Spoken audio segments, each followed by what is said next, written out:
أعوذ بالله من الشيطان الرجيم. بسم الله الرحمن الرحيم. ويوم نبعث في كل أمة شهيدا عليهم من أنفسهم وجئنا بك شهيدا على هؤلاء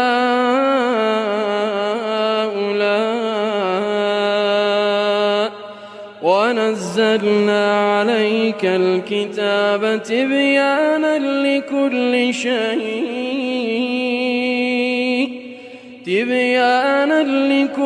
شيء وهدى ورحمة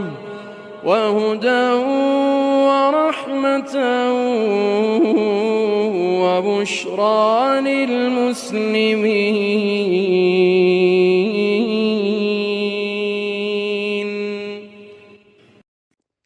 اے محمد صلی اللہ علیہ وآلہ وسلم، انہیں اس دن سے خبردار کر دو جب کہ ہم ہر امت میں خود اسی کے اندر سے ایک گواہ اٹھا کھڑا کریں گے جو اس کے مقابلے میں شہادت دے گا، اور ان لوگوں کے مقابلے میں شہادت دینے کے لیے ہم تمہیں لائیں گے، اور یہ اسی شہادت کی تیاری ہے کہ ہم نے یہ کتاب تم پر نازل کر دی ہے جو ہر چیز کی صاف صاف وضاحت کرنے والی ہے،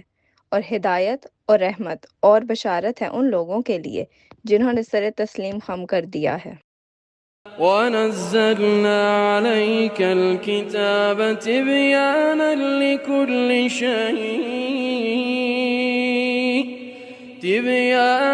لِكُلِّ شَيْءٍ وَهُدًى وَرَحْمَةً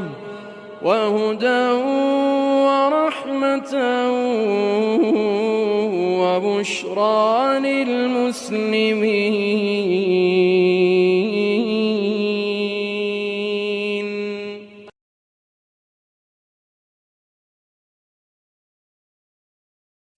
نحمده ونسلم على رسوله الكريم. أما بعد، فأعوذ بالله السميع العليم من الشيطان الرجيم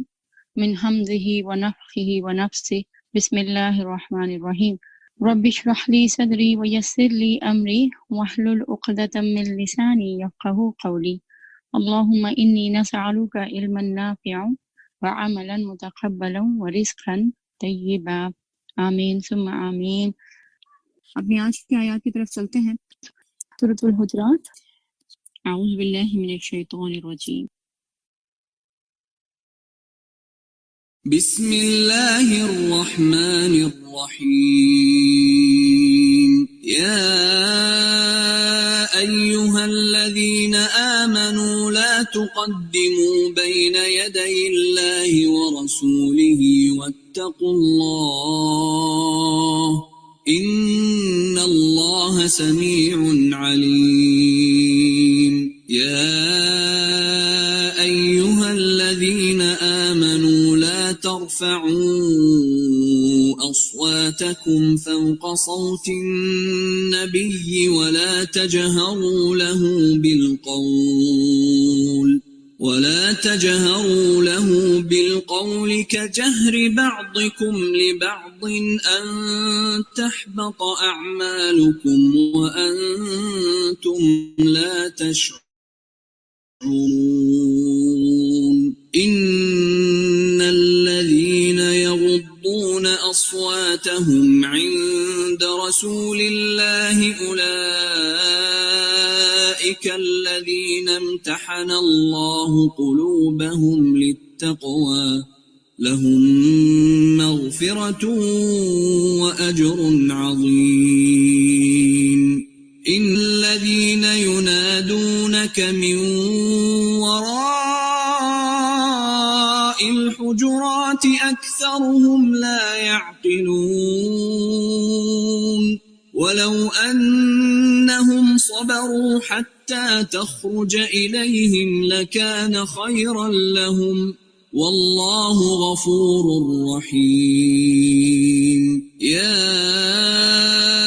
أيها الذين آمنوا إن جاءكم فاسق بنبأ فتبينوا أن تصيبوا قوما بجهالة فتصبحوا على ما فعلتم نادمين واعلموا أن فيكم رسول الله لو يطيعكم في كثير من الأمر لعنتم ولكن الله حبب إليكم الإيمان وزينه في قلوبكم وكره إليكم الكفر والفسوق والعصيان أولئك هم الراشدون. اعوذ باللہ من الشیطان الرجیم بسم اللہ الرحمن الرحیم. سورۃ الحجرات. اب اس صورت کے اندر بھی وہ سارے احکامات اور سارے اعمال بتائے جا رہے ہیں جن کی وجہ سے انسان اپنی نیکیاں جو ہے ان کو برائیوں میں بدل دیتا ہے، یا پھر یہ کتنی نیکیاں جو ہے دوسروں کو گفٹ کے طور پر دے دیتا ہے اور خود جو ہے وہ خالی ہاتھ رہ جاتا ہے، اور اعمال جو ہے برباد ہو جاتے ہیں. نیک اعمال. اے لوگوں جو ایمان لائے ہو، اللہ اور اس کے رسول کے آگے پیش قدمی نہ کرو، اللہ سے ڈرو، اللہ سب کچھ سننے اور جاننے والا ہے. اور جب تم پیش قدمی کرو گے تو اس کے نتیجے میں کیا ہوگا؟ اس کے نتیجے میں تمہارے اعمال جو ہے وہ برباد ہو جائیں گے. اللہ اور اس کے رسول کے آگے پیش قدمی کرنے کا مطلب تو یہ کہ فزیکلی جب آپ موجود تھے تو صحابہ کو منع کیا کہ آپ کے آگے نہ چلیں. نمبر ایک یہ. دوسری بات یہ کہ جب آپ صلی اللہ علیہ وسلم بات کر رہے ہو تو اس بات کو اٹھ کے نہ، کیونکہ ہوتا ہے نا کہ بعض اوقات آپ نے دیکھا ہوگا کہ کسی ٹیچر سے کوئی سوال کیا جا رہا ہو، ابھی وہ جواب دینے نہیں پاتا تو آڈینس کے اندر جو ہے وہ کوئی دوسرا کھڑا ہو جاتا ہے اس کے اندر سے جواب دینے والا، یا کوئی دوسرا اس کا ساتھی جو ہے وہ اونچی بولنا شروع ہو جاتا ہے. تو صحابہ کو اس چیز سے منع کیا گیا کہ جب رسول سے کوئی بات کی جائے یا رسول بتا رہی ہوں تو اس وقت تم اپنی بات نہ رکھو، یا یہ کہ رسول اللہ صلی اللہ علیہ وسلم کی جو حدیث ہے اس کے مقابلے میں دنیا کے کسی مفسر، مفکر یا کسی بڑے کا بھی قول جو ہے اس کو وہ اہمیت نہیں دی جائے گی. یعنی جو آپ نے حکم دے دیا ہے وہ قطعی حکم ہے، اس کو چینج کرنے کے لیے کوئی دوسرا آگے نہیں آ سکتا. اور اے لوگوں جو ایمان لائے ہو، اپنی آوازیں نبی کی آواز سے بلند نہ کرو، اور نہ ہی نبی کے ساتھ اس طریقے سے بات کیا کرو جس طرح تم آپس میں ایک دوسرے سے بات کرتے ہو. یہاں پر اور یہ حکم جو آگے دیا گیا ہے وہ یہ ہے کہ اپنی آوازیں نبی کی آواز سے پست رکھو. ابن ابی ملیکہ تابعی کہتے ہیں کہ قریب تھا کہ امت کے دو بہترین افراد جو ہیں وہ برباد ہو جاتے ہیں جب انہوں نے نبی صلی اللہ علیہ وسلم کی موجودگی میں اپنی آوازیں جو ہے وہ بلند کی. یعنی کہ یہ ایک مسئلہ تھا جس میں حضرت عمر رضی اللہ عنہ اور حضرت ابوبکر کے درمیان جو ہے وہ بحث مباحثہ ہوگا، اور انہوں نے نبی صلی اللہ علیہ وسلم کی موجودگی میں جو ہے وہ ایک دوسرے کے اوپر بحث کرتے ہوئے آواز بلند کی، جس کے نتیجے میں اللہ تعالیٰ نے فوری طور پر جو ہے یہ آیات اتاری. تو اس سے کیا مطلب ہے کہ ایک تو جب اللہ کے نبی صلی اللہ علیہ وسلم بول رہے ہوں تو اس وقت کوئی دوسرا اونچی آواز میں اس طرح سے نہ بولے کہ ان کی آواز سنائی نہ دے. اور نمبر 2 یہ کہ جب آپس میں بھی ایک دوسرے سے بات کر رہے ہو تو آواز جو ہے وہ دھیمی ہونی چاہیے. یہ نہیں کہ لڑائی جھگڑا اور بحث مباحثہ شروع کر دو کہ جو سامنے والا یعنی نبی موجود ہے اس کی عزت و توقیر نہ کرو، کیونکہ پچھلے جو ہے وہ ہم صورت میں پڑھ چکے ہیں عزت و توقیر آپ صلی اللہ علیہ وسلم کے معاملے میں، کہ آپ کی عزت و توقیر کرنا اعمال کی درستگی کا باعث ہے، اور اگر عزت نہ کی جائے گی تو یہ اعمال کو جو ہے برباد کر دے گا. تو فرمایا اونچی آواز سے بات نہ کیا کرو جس طرح جو ہے وہ تم آپس میں ایک دوسرے کے جو ہے وہ بات کرتے ہو. تو اس کے اندر یہ حکم بھی امپلائڈ ہے کہ جب آپ کی حدیث بیان کی جا رہی ہے، بعض اوقات ہے نا قرآن کو تو ڈیفینیٹلی حکم دیا گیا کہ قرآن کو جب ہم نے سننا ہے تو خاموشی کے ساتھ ہی سننا ہے، لیکن اس کے مقابلے میں اگر کہیں حدیث بیان کی جا رہی ہے تو اس وقت بھی آپ اپنی باتیں نہیں کریں گے کہ آپ اس طرح سے شروع ہو جائیں بات کرنا کہ آواز جو ہے وہ دب جائے، کسی کو جو ہے وہ بات کی سمجھ ہی نہ آئے اور جو بات بیان کی جا رہی ہے وہ ضائع ہو جائے. تو اس کے لیے کیا ہے کہ اپنی آوازوں کو بلند نہیں کرنا. کہیں ایسا نہ ہو کہ تمہارا کیا کرایا سب غارت ہو جائے اور تمہیں اس کی خبر بھی نہ ہو، بے خبری میں جو ہے وہ اپنے اچھے اعمال ان کی بربادی کا باعث بن جاؤ. تو لہٰذا اسی حکم میں یہ بھی امپلائڈ ہے کہ جب روزہ رسول کے اوپر جو ہے وہ انسان جائے تو وہاں پر اپنی آوازوں کو پست رکھے، حتیٰ کہ وہاں پر کسی دوسرے کو بھی اونچی آواز میں جو ہے وہ اس طرح سے نہ بلانا کہ ادھر آؤ یا ادھر جاؤ یا یہ لو یا وہ لو، اس سے جو ہے وہ منع کیا گیا ہے.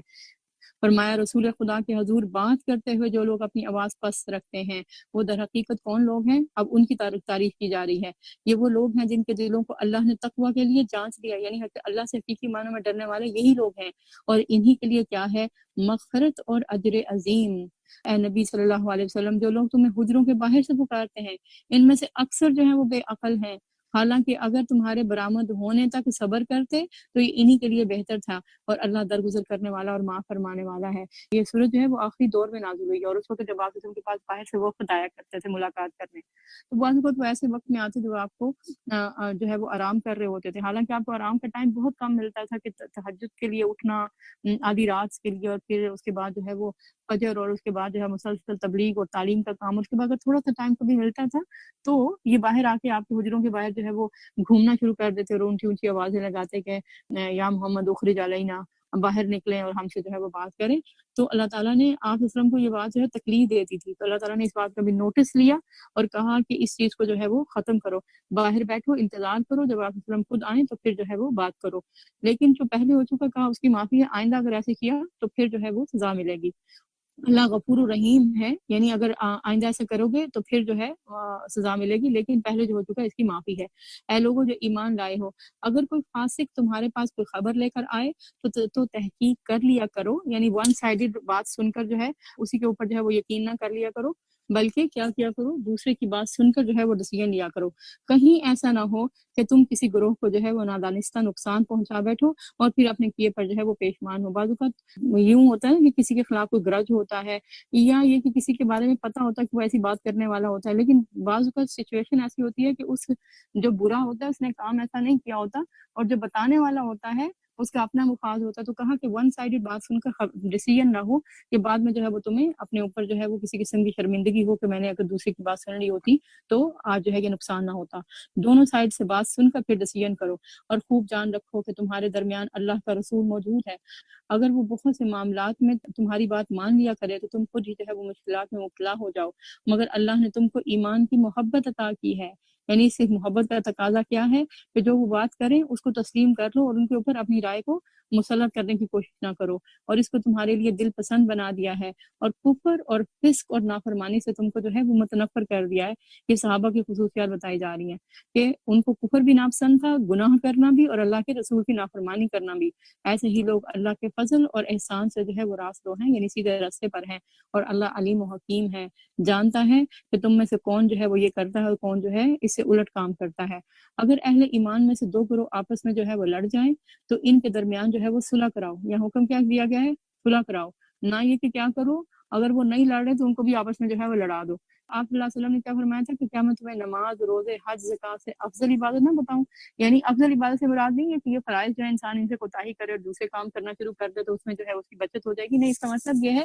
کہ جو ان کو کرے اور اس کے بعد یہ کرے تو جو ہے وہ اس سے اپنی پرانی جو نیکیاں ہیں یعنی فرائض کر کے جو اس نے جمع کی ہیں ان کو محفوظ کر دیتا ہے۔ اور وہ کیا ہے کہ دو لڑے ہوں کے درمیان جو ہے صلح کرا دینا۔ فرمایا کہ دو لڑے ہوں کے درمیان صلح کرانا بہترین صدقہ ہے، یعنی جب اس کو کیا جائے یعنی اللہ تعالیٰ اس کو پسند کرتا ہے اور اس کو قبول کرتا ہے۔ تو ان کے درمیان کیا کرو؟ صلح کرا دو، اور پھر اگر ان میں سے ایک گروہ جو ہے دوسرے کے گروہ سے کے ساتھ زیادتی کرے تو زیادتی کرنے والوں سے جو ہے وہ لڑو، یہاں تک کہ وہ اللہ کے حکم کی طرف جو ہے پلٹ آئے۔ پھر اگر وہ پلٹ آئے تو ان کے درمیان جو ہے وہ عدل کے ساتھ صلح کرا دو اور زیادتی نہ کرو۔ اب یہاں پر اس بات کی طرف جو ہے وہ اشارہ کیا گیا ہے کہ اگر دو لوگ جو ہیں آپس میں لڑ پڑیں تو ان کے درمیان صلح کرانے کا طریقہ کیا ہوگا کہ کرائٹیریا جو حق کے اوپر ہے اور ڈیسیژن کس کے مطابق ہوگا، قرآن کے مطابق، سنت کے مطابق، تو اس کے ساتھ جو ہے مل کر جس کے اوپر زیادتی ہوئی ہے اس کا ساتھ دو، نہ یہ کہ یہ کہنا شروع کر دو کہ ہم کیا کر سکتے ہیں بیچ میں، وہ بھی جو ہے وہ پیچھے نہیں ہٹتا، وہ بھی جو ہے وہ پیچھے نہیں ہٹتا، بلکہ کیا جو زیادتی کرنے والا ہے اس کا ہاتھ روکو تاکہ وہ جو ہے وہ اللہ کے حکم کی طرف پلٹ آئے، یعنی ظلم و زیادتی کرنا بند کر دے۔ اور پھر اس کے بعد جو ہے وہ فیصلہ انصاف کے مطابق کرو کہ جس نے جو جتنا نقصان کیا ہے، جس کا جتنا قصور ہے، اس کے مطابق وہ اتنی پینالٹی پے کرے۔ اللہ انصاف کرنے والوں کو پسند کرتا ہے، اور مومن تو ایک دوسرے کے بھائی ہیں۔ یہ کیسے ہو سکتا ہے کہ دوسرے کے درمیان لڑائی ہو اور تم جو ہے وہ اپنے آپ کو بچانے کے لیے سائڈ پر ہو کر بیٹھ جاؤ؟ کیونکہ جو بھائی، ہر ایک حدیث کے مطابق نا کہ مومن جو ہے وہ ایک جسم کی مانند ہے، تو ایسا نہیں ہو سکتا کہ جسم کے ایک حصے کو تکلیف ہے، دو لوگ جو ہے وہ لڑے ہوئے ہیں اور آپ کو جو ہے وہ اس سے کوئی نقصان نہ پہنچے۔ ڈیفینیٹلی جس طرح جسم ایک کا ایک حصہ بیمار ہو تو جسم کے دوسرے حصے کو اس سے جو ہے وہ نقصان پہنچتا ہے اور اس کو تکلیف ہوتی ہے، تو اسی طرح مسلمانوں کے درمیان اگر لڑائی ہوگی تو اس کا نقصان جو ہے وہ مسلمانوں ہی کو پہنچے گا۔ لہٰذا اپنے بھائیوں کے درمیان کیا کرو؟ صلح کرا دو، بھائیوں کے درمیان تعلقات کو درست جو ہے وہ کراؤ بھی، اور اللہ سے ڈرو، امید ہے کہ تم پر جو ہے وہ رحم کیا جائے گا، یعنی اگر چاہتے ہو کہ اللہ کی رحمت تم پر آئے تو یہ لڑائی جھگڑوں سے خود بھی پرہیز کرو، اور جہاں لڑائی جھگڑا ہو رہا ہو اس کو روکنے کی بھی کوشش کرو۔ اے لوگوں جو ایمان لائے ہو، کوئی مرد دوسرے مرد کا جو ہے وہ مذاق نہ اڑائے، ہو سکتا ہے کہ وہ تم سے بہتر ہو، اور نہ ہی جو ہے عورتیں دوسری عورتوں کا جو ہے وہ مذاق اڑائیں، ہو سکتا ہے کہ وہ ان سے جو ہے وہ بہتر ہوں۔ یہاں پر دوسرے کا مذاق اڑانے سے بھی جو ہے وہ منع کیا گیا ہے، کیونکہ بعض اوقات مذاق اڑانے کا مطلب کیا ہوتا ہے؟ جب انسان دوسرے کو اپنے سے جو ہے وہ حقیر سمجھتا ہے۔ ایک ریزن تو یہ ہوتی ہے، بعض اوقات جو ہے وہ انسان دوسرے سے جیلسی محسوس کر کے جو آگے جا رہا ہوتا ہے اس کا مذاق اڑا کے اس کو لیٹ ڈاؤن کرنا چاہتا ہے۔ تو ان ساری چیزوں سے منع کیا گیا ہے کہ آپس میں ایک دوسرے کو جو ہے مذاق نہ اڑاؤ، کیونکہ پیچھے بات آئی ہے نا کہ مومنین آپس میں بھائی بھائی ہیں، اپنے درمیان تعلقات کو درست کرو۔ تو اب آگے ہر اس چیز کی نفی کی جائے گی جس کی وجہ سے اعمال برباد ہوتے ہیں، مسلمانوں کے درمیان تعلقات میں بگاڑ آتا ہے، آپس میں جو ہے وہ محبت کی فضا بگڑ کر جو ہے وہ نفرت میں بدل جاتی ہے اور جھگڑا فساد ہوتا ہے۔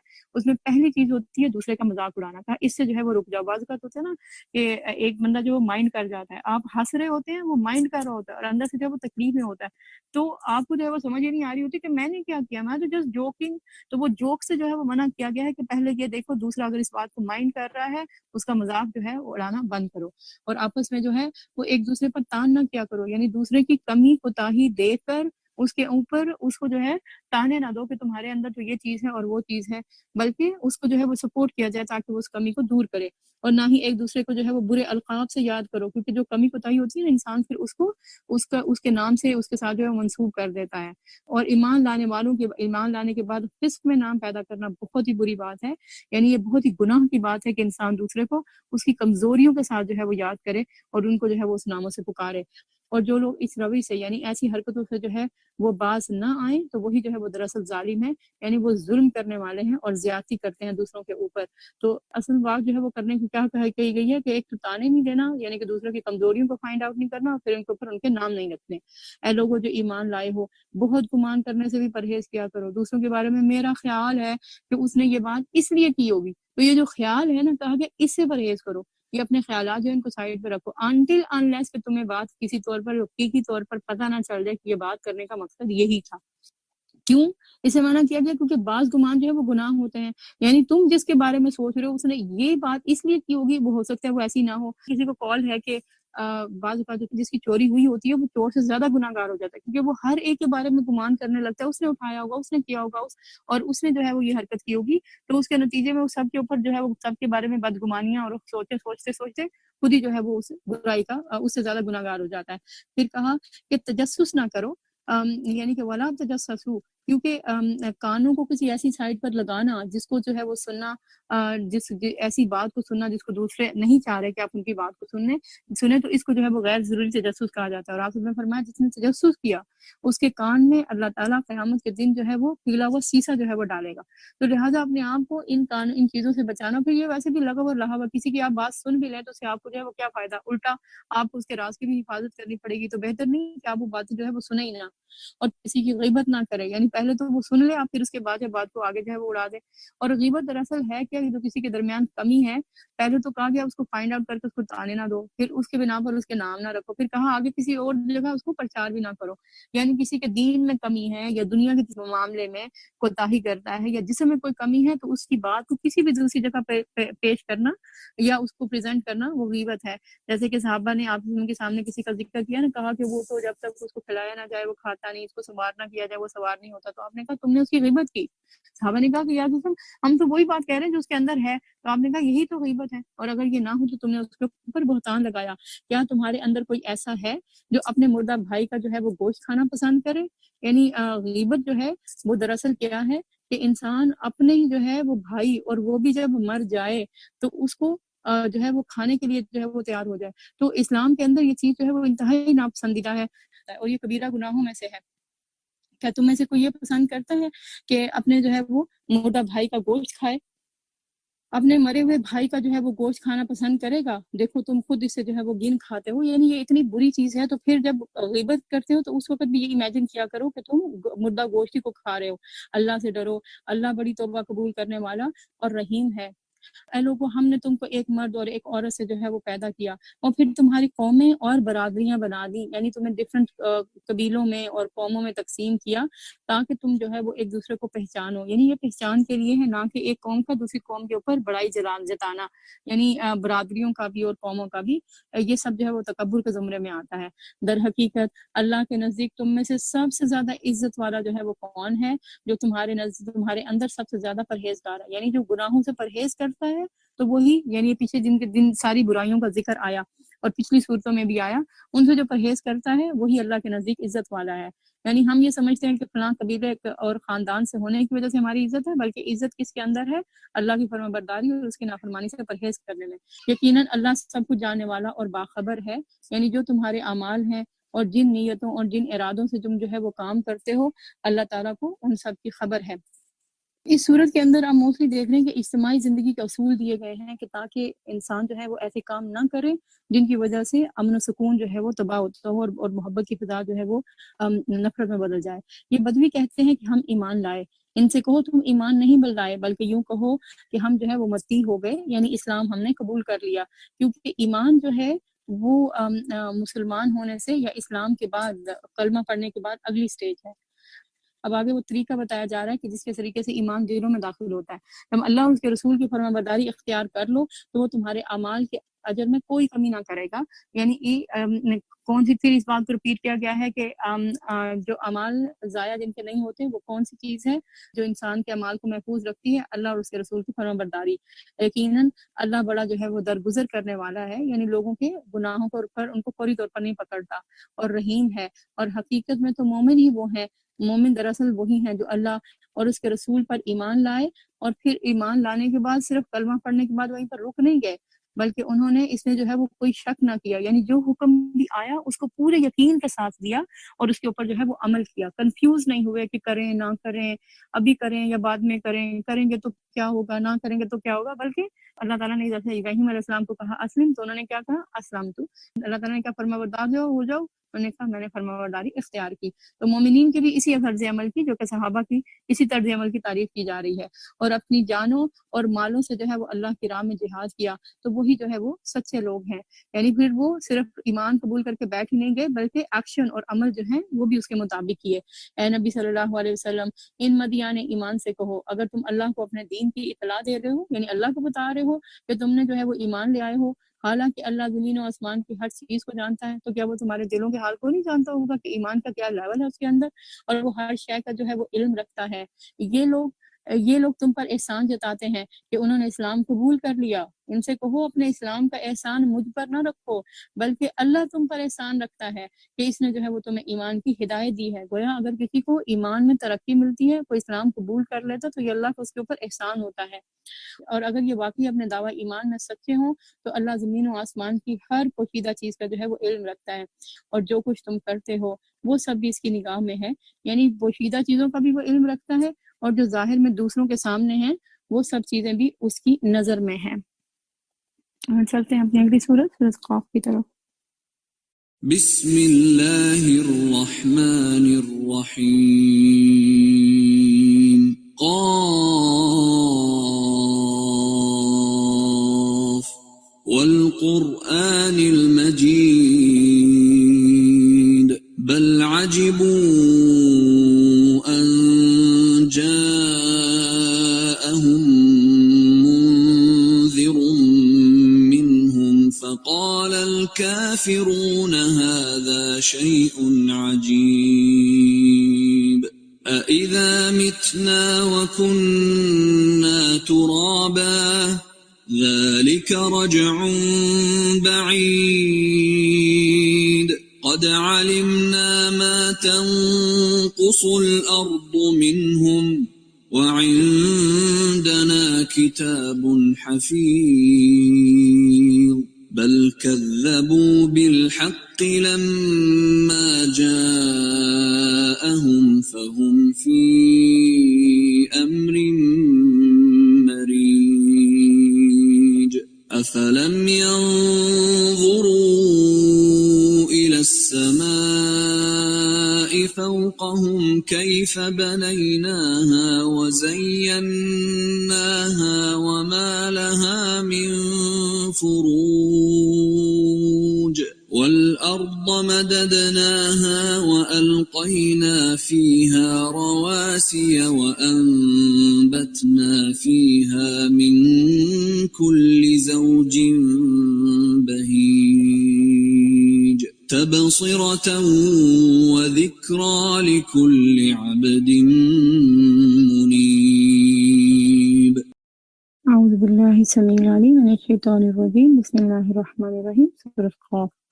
قاف قسم ہے قرآن مجید کی، بلکہ ان لوگوں کو تعجب اس بات پر ہوا کہ ایک خبردار کر دینے والا خود انہی میں سے آ گیا، یعنی بشر جو ہے وہ رسول بن کر آ گیا۔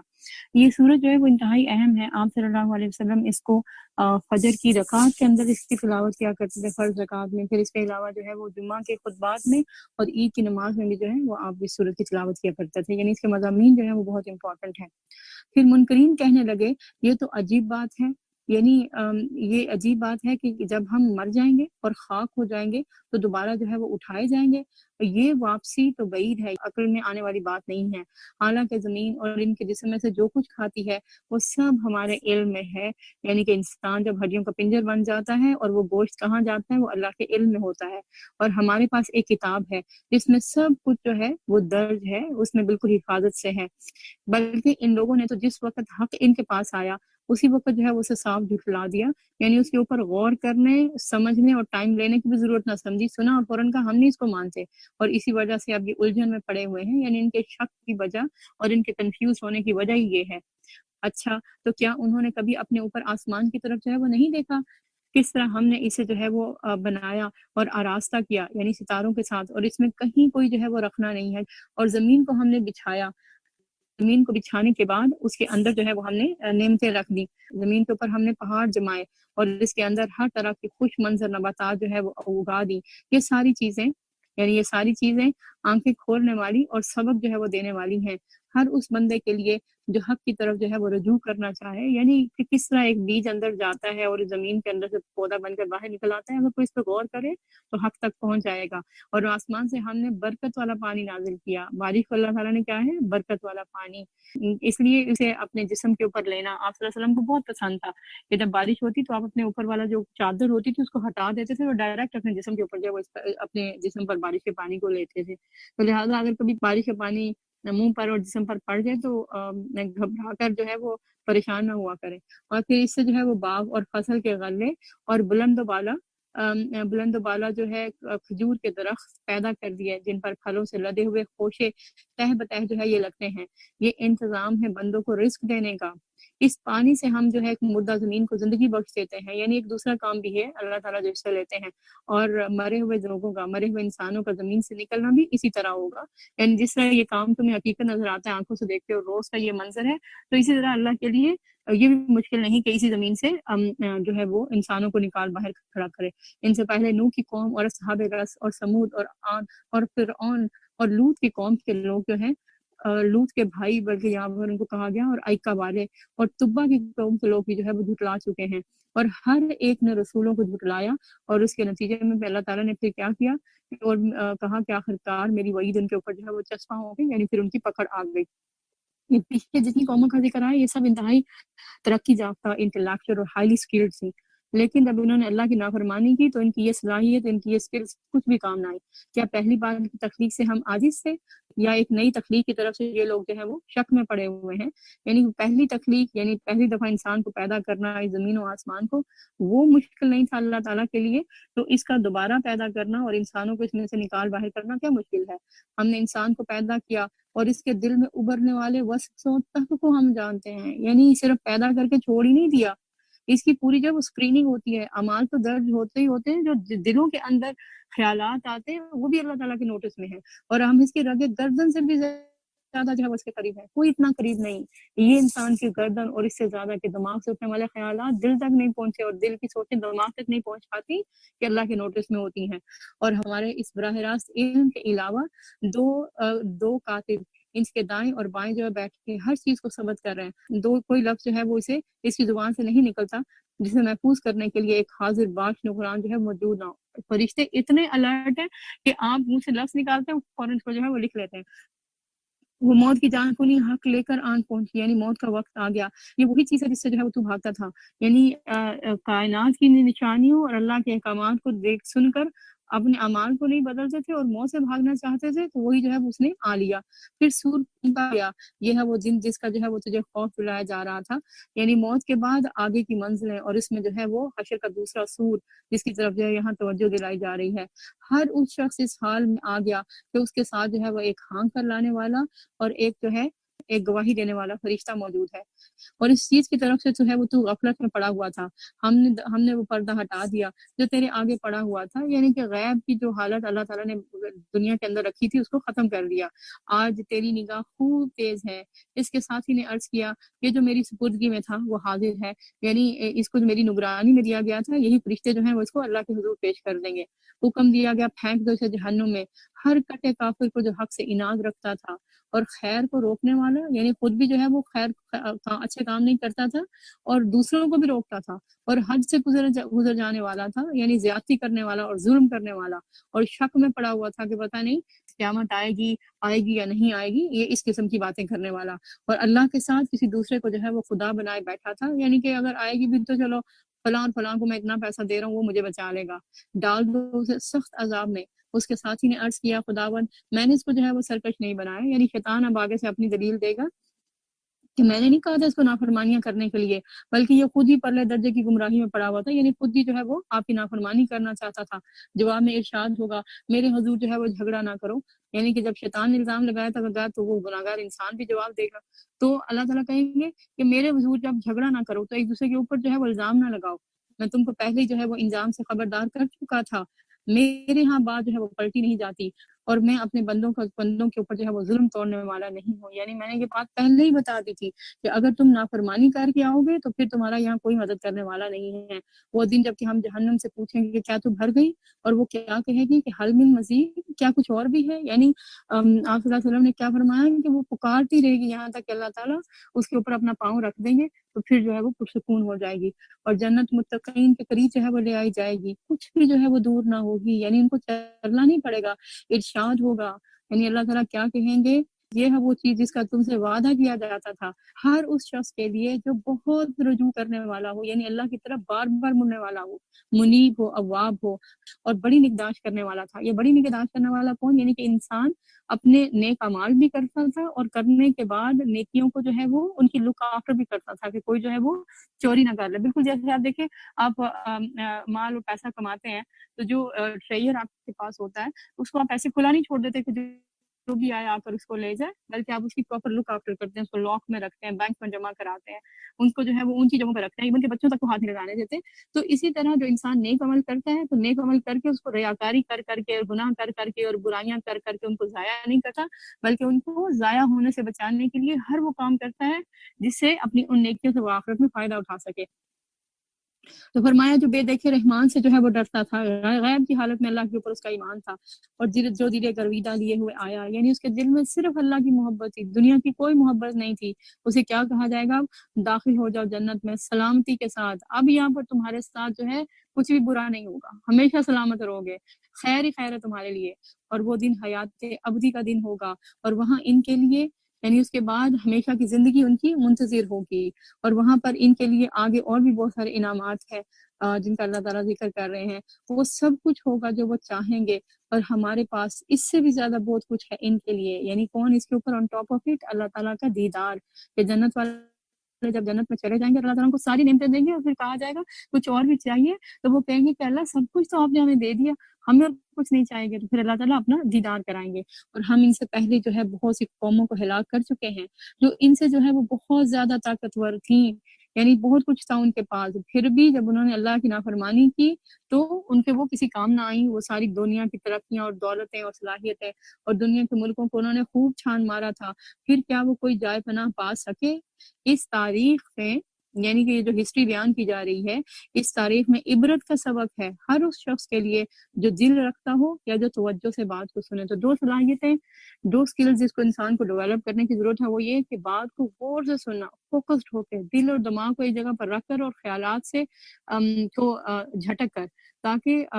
علم کو صحیح طریقے سے لے سکے اور پھر اس کے اوپر عمل کر سکے۔ ہم نے زمین و آسمان کو اور ان کے درمیان کی ساری ہی چیزوں کو 6 دنوں میں جو ہے وہ پیدا کر دیا۔ اب زمین و آسمان کی تخلیق کی جو ہے وہ بات کی جا رہی ہے، اور ہمیں جو ہے وہ کوئی تھکان لاحق نہ ہوئی۔ بس اے نبی صلی اللہ علیہ وسلم، جو باتیں یہ لوگ بناتے ہیں ان پر صبر کرو، ان پر جو ہے وہ صبر کرو، اور اپنے رب کی حمد کے ساتھ اس کی تسبیح کرتے رہو طلوع آفتاب اور غروب آفتاب سے پہلے۔ اب پھر جو ہے وہ تسبیحات کا صرف تلقین ہی نہیں کی جا رہی، اس کے ٹائمنگ کی بھی طرف کی توجہ دلائی گئی ہے کہ وہ کون سا ٹائم ہے، سورج نکلنے سے پہلے اور غروب ہونے سے پہلے، افطاری کے ٹائم پہ جب بہت گہما گہمی اور ہنگامہ گیزی ہوتی ہے نا، تو اس وقت جو ہے وہ کچھ دیر پہلے کام کر لیں اور اس سے جو ہے وہ 5-10 منٹ پہلے پرسکون ہو کر بیٹھ جائیں، تاکہ سب مل کر جو ہے وہ تسبیح کر سکے اور ہر ایک کو موقع مل سکے۔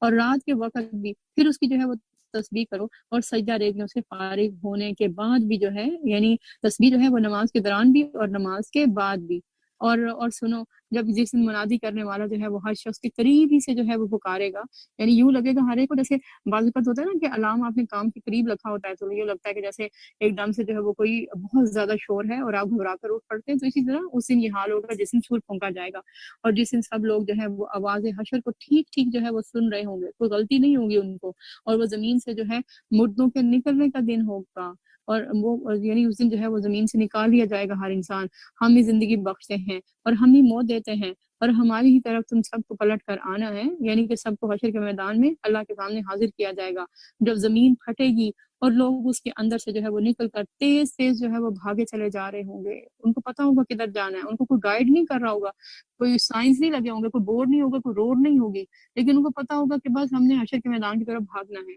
یہ حشر ہمارے لیے بہت آسان ہے، اللہ تعالیٰ کو اس کام کے کرنے میں کوئی جو ہے وہ مشکل نہیں آئے۔ نبی صلی اللہ علیہ وسلم، جو باتیں یہ لوگ بنا رہے ہیں انہیں ہم خوب جانتے ہیں، اور تمہارا کام جو ہے وہ کیا ہے کہ تم ان باتوں سے کیا کرو، درگزر کرو۔ تمہارا کام جبرن ان سے بات منوانا نہیں ہے، ان کی باتیں سن کر اگنور کرو، بات ان تک صرف پہنچا دو۔ بس تم اس قرآن کے ذریعے سے، اس قرآن کے ذریعے سے ہر اس شخص کو نصیحت کرو جو میری تنبیہ سے جو ہے وہ ڈرے۔ تو دراصل قرآن سے فائدہ کون اٹھا سکتا ہے؟ جو اللہ تعالیٰ سے ڈرتا ہو اور ڈر کر اپنے آپ کو جو ہے وہ گناہوں سے بچانا چاہے۔ تو پھر اس کے لیے کیا کیا جائے؟ اس کو اپنی باتوں سے، دنیا کی کتابوں سے، دنیا کے مفکرین اور دنیا کے علموں سے، اس سے جو ہے وہ نصیحت کرنے کی بجائے قرآن کو پکڑ کر درس قرآن ہی کے ذریعے سے جو ہے وہ نصیحت کی جائے، اس کی طرف جو ہے وہ یہاں پر اشارہ کیا جا رہا ہے۔ ہم چلتے ہیں اپنی اگلی سورت کی طرف۔ بسم اللہ الرحمن الرحیم والذاریات ذروا فالحاملات وقرا فالجاریات یسرا فالمقسمات امرا انما توعدون لصادق وان الدین لواقع والسماء ذات الحبك إنكم لفي قول مختلف يؤفك عنه من أفك قتل الخراصون الذين هم في غمرة ساهون يسألون أيان يوم الدين يوم هم على النار يفتنون ذوقوا فتنتكم هذا الذي كنتم به تستعجلون إن المتقين في جنات وعيون آخذين ما آتاهم ربهم إنهم كانوا قبل ذلك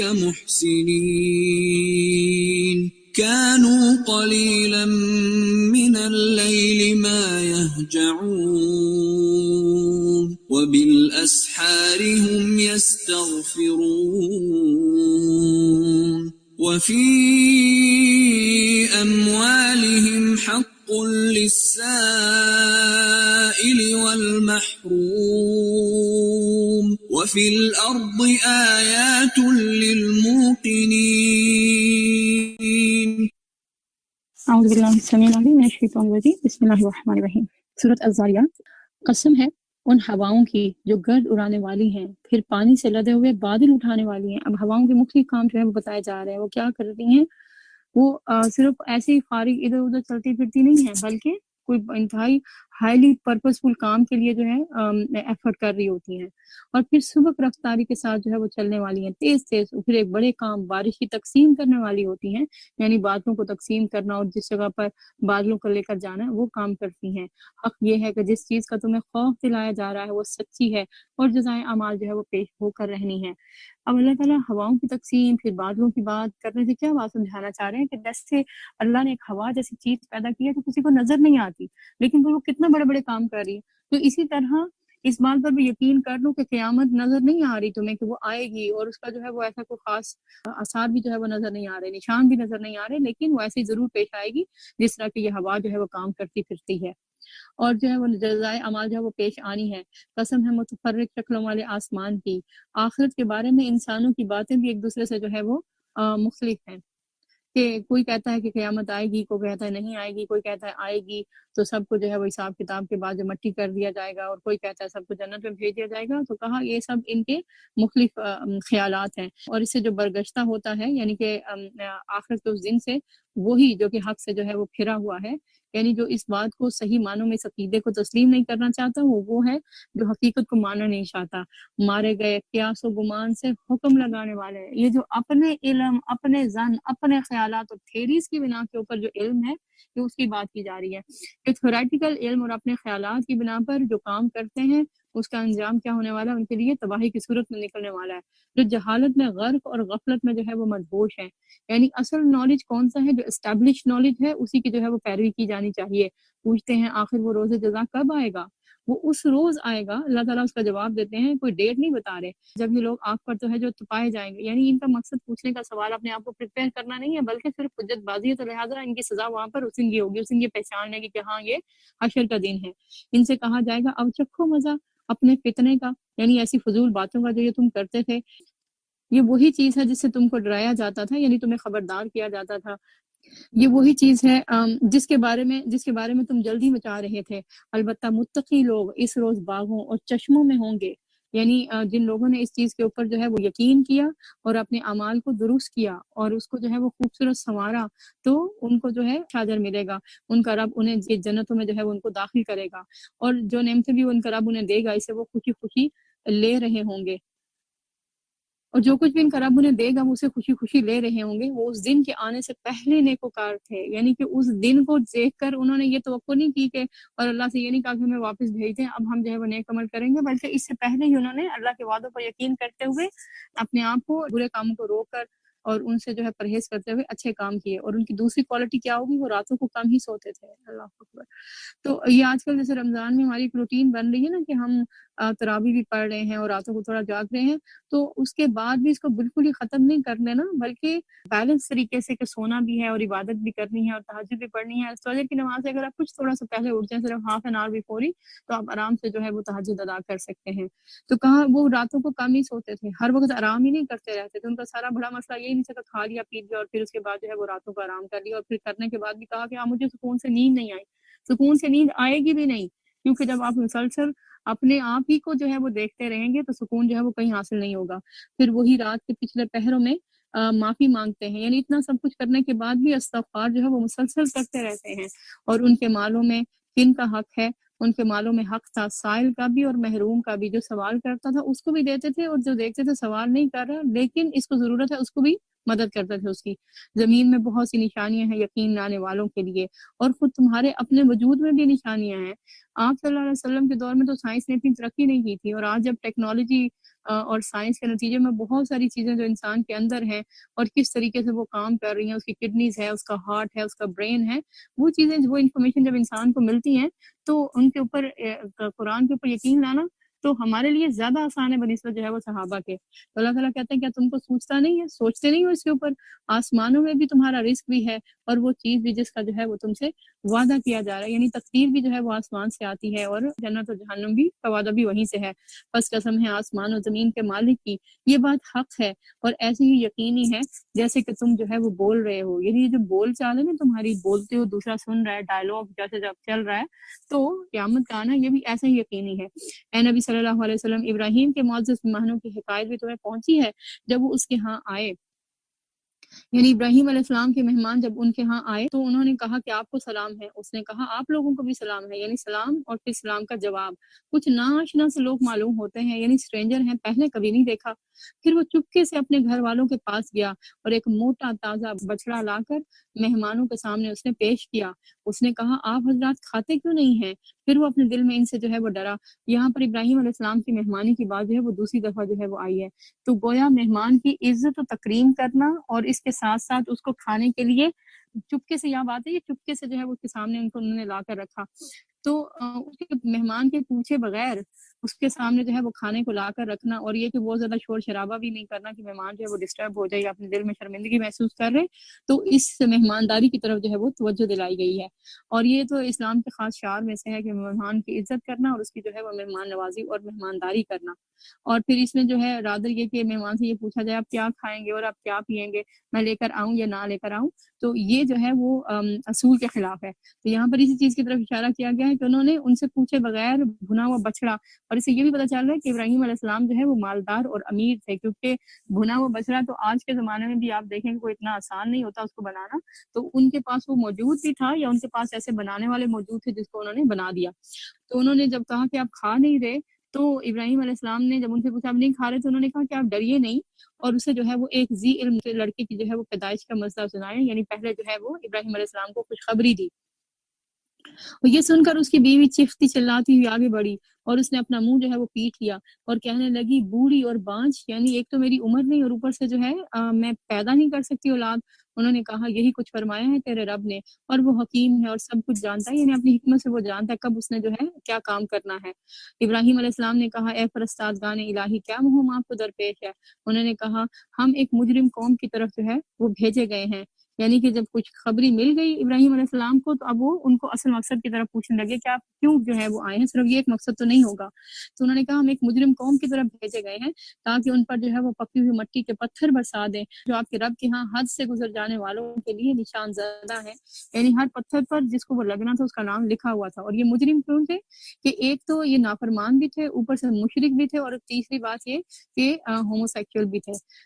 یعنی بالکل ہی نیچر سے ہٹ کر جو ہے پہلی دفعہ دنیا کے اندر یہ کام گناہ کا کام کر رہے تھے. پھر ہم نے ان سب لوگوں کو نکال لیا جو اس بستی میں مومن تھے، اور وہاں ہم نے ایک گھر کے سوا مسلمانوں کا کوئی گھر نہ پایا سوائے پیغمبر کے اپنے گھر کے، اور وہ بھی اس کی 2 بیٹیاں.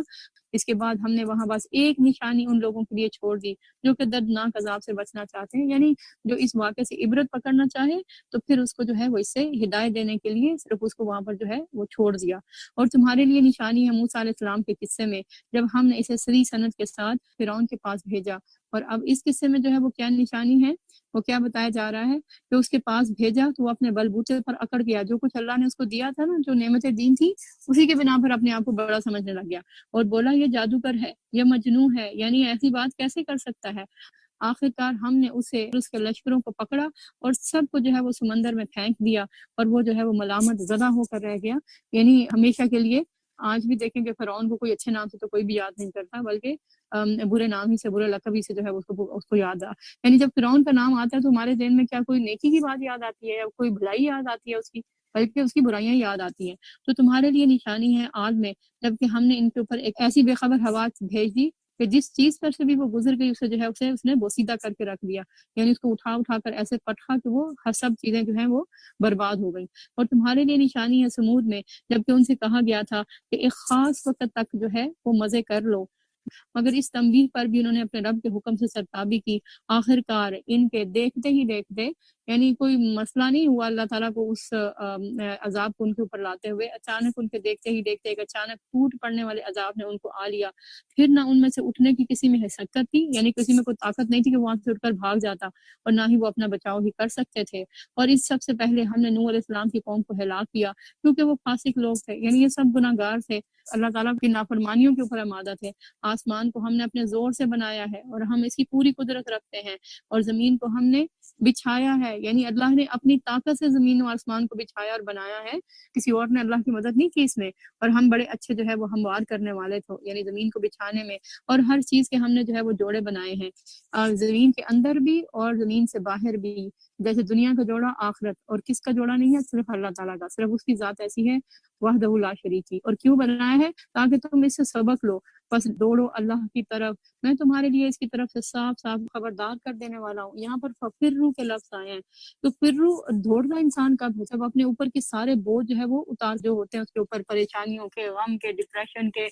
اور جو دوسرے کوئی بوجھ بھی ہوتے ہیں، فزیکل برڈن ہوتا ہے، ان سب کو اتار کر پھینکتے ہیں، تو پھر ہی جو ہے وہ دوڑ کے اندر جو ہے وہ آگے نکلتا ہے نا۔ آپ نے دیکھا ہوگا میراتھن جب ہوتی ہے تو کیا ان لوگوں نے اپنے جسموں کے سروں کے اوپر کچھ اٹھایا ہوتا ہے؟ تو انسان نیکیوں میں آگے بڑھ نہیں سکتا جب تک کہ جو برڈنز ہیں دلوں کے اوپر اور ذہن کے اوپر اور جسموں کے اوپر انسان نے اپنے اوپر لادے ہوئے ہیں۔ اس کے لیے ضروری کیا ہے کہ انسان استغفار کثرت کے ساتھ کرے، تاکہ اس کا دل کھلے اور گناہوں کے بوجھ جو ہیں اس کے اوپر سے ہٹیں، تاکہ وہ نیکیوں میں مزید آگے بڑھے۔ اور پھر کیا کہا کہ اس سے بچنے کا ایک اور طریقہ کیا ہے؟ اپنے آپ کو ہلکا پھلکا کرنے کا، کہ نہ بناؤ اللہ کے ساتھ کوئی دوسرا معبود، میں تمہارے لیے اس کی طرف سے صاف صاف جو ہے وہ خبردار کرنے والا ہوں۔ یوں ہی ہوتا رہا ہے کہ ان سے پہلے کی قوموں کے پاس بھی کوئی رسول ایسا نہیں آیا جسے انہوں نے نہ جھٹلایا ہو، یعنی کہ جب بھی رسول آئے تو لوگوں نے اس کی بات کا یقین نہ کیا، نہیں، بلکہ لوگوں نے جو ہے انہوں نے یہ نہ کہا ہو کہ یہ جو ہے وہ ساحر ہے یا مجنون ہے، یا ان سب لوگوں نے آپس میں جو ہے اس بات پر کوئی سمجھوتا کرتی ہے، یا ان کا ایگریمنٹ ہے، بات ایک سے دوسرے تک ان کی ٹرانسفر ہو رہی ہے کہ سیم ہر بات ہر شخص جو ہے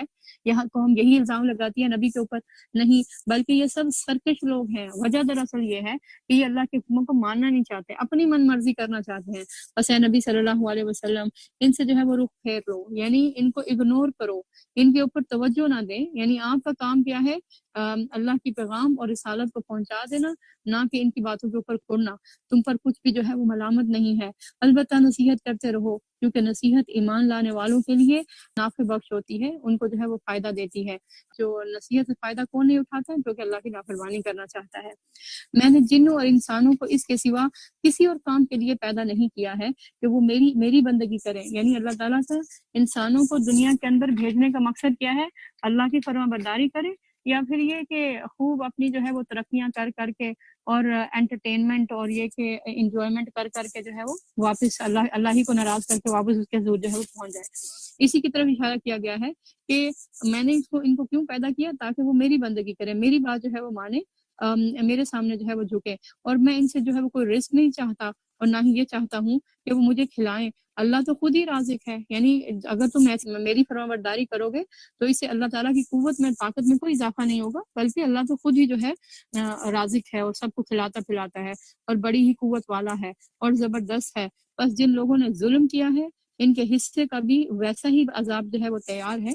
اور اس کے لیے یہ لوگ جو ہے وہ جلدی نہ مچائیں، آخر کو تباہی ہے ان سب کفر کرنے والوں کے لیے، اس روز جس کا انہیں جو ہے وہ خوف دلایا جا رہا ہے، یعنی دنیا کی زندگی میں کہ جتنا بھی بچ جائے آخر کار انہیں قیامت کے دن اس عذاب عظیم کا سامنا کرنا ہی پڑے گا۔ ہم چلتے ہیں اپنی اگلی صورت کی طرف۔ بسم اللہ الرحمن الرحیم والطور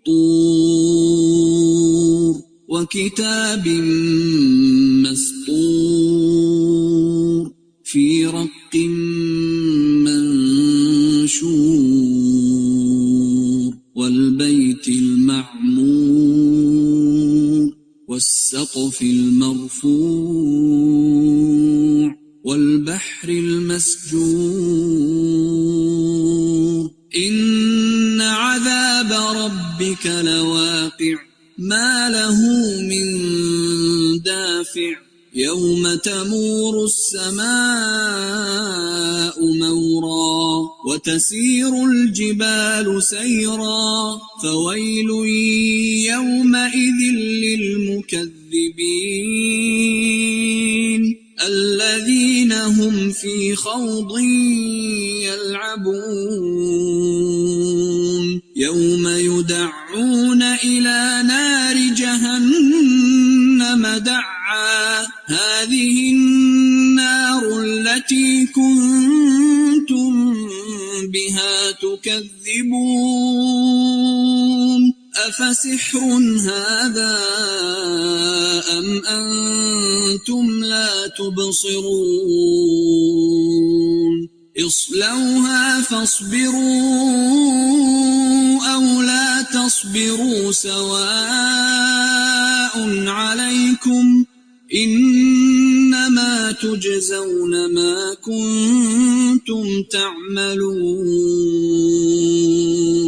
إن المتقين في جنات ونعيم فاكهين بما آتاهم ربهم ووقاهم ربهم عذاب الجحيم كلوا واشربوا هنيئا بما كنتم تعملون متكئين على سرر مصفوفة وزوجناهم بحور عين بسم اللہ الرحمن الرحیم، شروع اللہ کے نام سے جو بڑا مہربان نہایت رحم فرمانے والا ہے۔ قسم ہے طور کی اور ایک ایسی کھلی کتاب کی جو رقیق جلد میں لکھی ہوئی ہے، اور آباد گھر کی اور اونچی چھت کی اور معجزن سمندر کی کہ تیرے رب کا عذاب جو ہے وہ ضرور واقع ہونے والا ہے۔ یہاں پر یہ کچھ جو ہے وہ معجزات کا اور کچھ جو ہے وہ عجائبات کا ذکر کیا گیا ہے، جن کے بعد اللہ تعالیٰ نے ایک چیز اور ایک حقیقت کی طرف اشارہ کیا ہے۔ وہ کیا؟ کہ قیامت ضرور واقع ہوگی، یعنی وہ واقعہ ضرور پیش آنے والا ہے، اور جسے کوئی جو ہے وہ دفع کرنے والا نہیں، کوئی اس کو روک نہیں سکتا، اور جس روز وہ واقعہ ہوگا جب آسمان بری طرح جو ہے وہ ڈگمگائے گا۔ اللہ اکبر۔ یعنی کہ یہ جو آسمان کی مضبوط چھت ہے، یوں لگے گا کہ جیسے یہ بھی جو ہے وہ ہل رہی ہے، اور اس روز جو ہے وہ قیامت جو ہے وہ واقعہ ہو جائے گی اور حشر جو ہے وہ ہو جائے گا، اور پہاڑ جو ہے وہ اڑے اڑے پھریں گے، یعنی اتنی مضبوطی سے جمے ہوئے پہاڑ جو ہیں یہ بھی ادھر ادھر جو ہے وہ اڑے اڑے پھریں گے۔ تباہی ہے اس روز ان جھٹلانے والوں کے لیے جو آج کھیل کے طور پر اپنی حجت بازیوں میں لگے ہوئے ہیں، دلیلیں پیش کر رہے ہیں اور تھیریز پیش کر رہے ہیں، صرف کس لیے؟ اسلام کے خلاف یا اسلام کے مخالف حکموں کے اوپر یا اعتراض کے طور پر۔ تو جس دن جو ہے وہ انہیں دھکے مار مار کے جو ہے وہ نارے جہنم کی طرف لے جایا جائے گا۔ یعنی انسان کے ایسے اعتراض کرنا ان کے نیک اعمال کو ضائع کر دے گا، اور آخرت میں کیا ہوگا؟ ذلت کا عذاب۔ اور اس وقت ان سے کہا جائے گا یہ وہی آگ ہے جسے تم لوگ جو ہے وہ جھٹلایا کرتے تھے، جس کے بارے میں یہ کہا کرتے تھے کہ نہیں، اللہ تعالیٰ جو ہے وہ بڑا مہربان ہے، گناہ کر کے بھی آؤ گے تو وہ بخش دے گا۔ اب بتاؤ یہ جادو ہے یا تمہیں جو ہے وہ سوچ نہیں رہا ہے؟ یعنی اب یہ کفار کا ایک بڑا اعتراض یہ بھی تھا نا، جو آپ ہر نبی کے اوپر جو انہوں نے لگایا کہ یہ جادوگر ہے یا مجنون ہے، تو اللہ تعالیٰ ہم سے بھی پوچھیں گے بتاؤ اب یہ جادو ہے یا وہ باتیں جب تم الزام لگاتے تھے تمہیں اس وقت سمجھ نہیں آتی تھی کہ کیا باتیں کر رہے ہو، جاؤ اب جھلسو اس کے اندر، تم خواہ صبر کرو یا نہ کرو تمہارے لیے یکساں ہے، وہاں چیخو چلاؤ بھی تو تمہاری کوئی سننے والا نہیں، تمہیں ویسا ہی بدلہ دیا جا رہا ہے جیسے تم عمل کرتے رہے تھے، ایسے برے عمل کر کے آئے تھے تو اپنے آگے جہنم کو لے کر آئے ہو۔ متقی لوگ وہاں باغوں نعمتوں میں ہوں گے، لطف لے رہے ہوں گے ان چیزوں سے، سب چیزوں کو انجوائے کر رہے ہوں گے جو ان کا رب انہیں دے گا، اور ان کا رب انہیں دوزخ کے عذاب سے بچا لے گا، یہ اس سے بھی بڑی کامیابی ہوگی۔ یعنی ایک تو ہے جنت میں داخل کیا جانا، اور اس سے پہلے دوزخ سے بچا لیا جانا، کیونکہ معلوم ہے نا کہ بہت سے لوگ جو ہیں وہ جہنم سے ہوتے ہوئے جنت میں داخل ہوں گے، تو جو جہنم میں گیا ہی نہیں اس سے پہلے جنت میں داخل ہو گیا، تو یہ فوز عظیم ہے، الٹیمیٹ سکسیس اور عظیم الشان کامیابی۔ ان سے جو ہے وہ کہا جائے گا کھاؤ اور پیو اور مزے سے اپنے ان اعمال کے سلے میں جو تم جو ہے وہ کرتے رہے ہو، یعنی دنیا کے اندر اچھے اعمال کر کے آئے تھے، تو ان اچھے اعمال کے بعد جو تم نے ان کی نگہداشت بھی کی اور ان کو بچا کر لے کر آئے ہو، تو اس کے نتیجے میں تم نے اس کمائی کے نتیجے میں تم نے جو ہے وہ یہ اجر سمیٹا ہے۔ وہ آمنے سامنے بچھے ہوئے تختوں پر تکے لگائے ہوئے بیٹھے ہوں گے، اور ہم خوبصورت آنکھوں والی حوریں ان سے جو ہے وہ بیاہ دیں گے، کمپنی بھی جو ہے وہ خوبصورت ہوگی، کیونکہ انسان کو ماحول اسی وقت اچھا لگتا ہے نا جب اس کی کمپنی بھی خوبصورت ہو۔ تو فرمایا کہ جو لوگ ایمان لائے ہیں تو انہیں ان کی اولاد کے ساتھ جو ہے ہم جنت میں ان کے ساتھ ہی ملا دیں گے، اور ان کے اعمال میں کوئی گھاٹا جو ہے وہ ان کو نہ دیں گے۔ یہاں پر ایک تو یہ ہے کہ ماں باپ کا نیک ہونا، اور دوسرا اولاد کا نیک ہونا۔ تو جہاں اور ماں باپ کے نیک ہونے سے جو ہے وہ اولاد کے اوپر جو ہے وہ اثر پڑتا ہے اور ان کے جو ہے ان کی دنیا اور آخرت جو ہے وہ سنورتی ہے، تو اسی طرح اولاد کے جو ہے وہ نیک اعمال کی وجہ سے ماں باپ کے درجات بھی بلند ہوتے ہیں۔ تو فرمایا کہ ماں باپ اگر زیادہ نیک تھے اور وہ اونچے درجوں میں ہیں، بچے جو تھے وہ تھوڑے سے کم تھے، تو ان کو بھی جو ہے وہ والدین کے ساتھ وہاں پر جو ہے وہ جنت میں داخل کر دیا جائے گا۔ ہر شخص جو ہے وہ اپنے کسب کے عوض میں رہن ہے، یعنی ہر شخص کی جان جو ہے وہ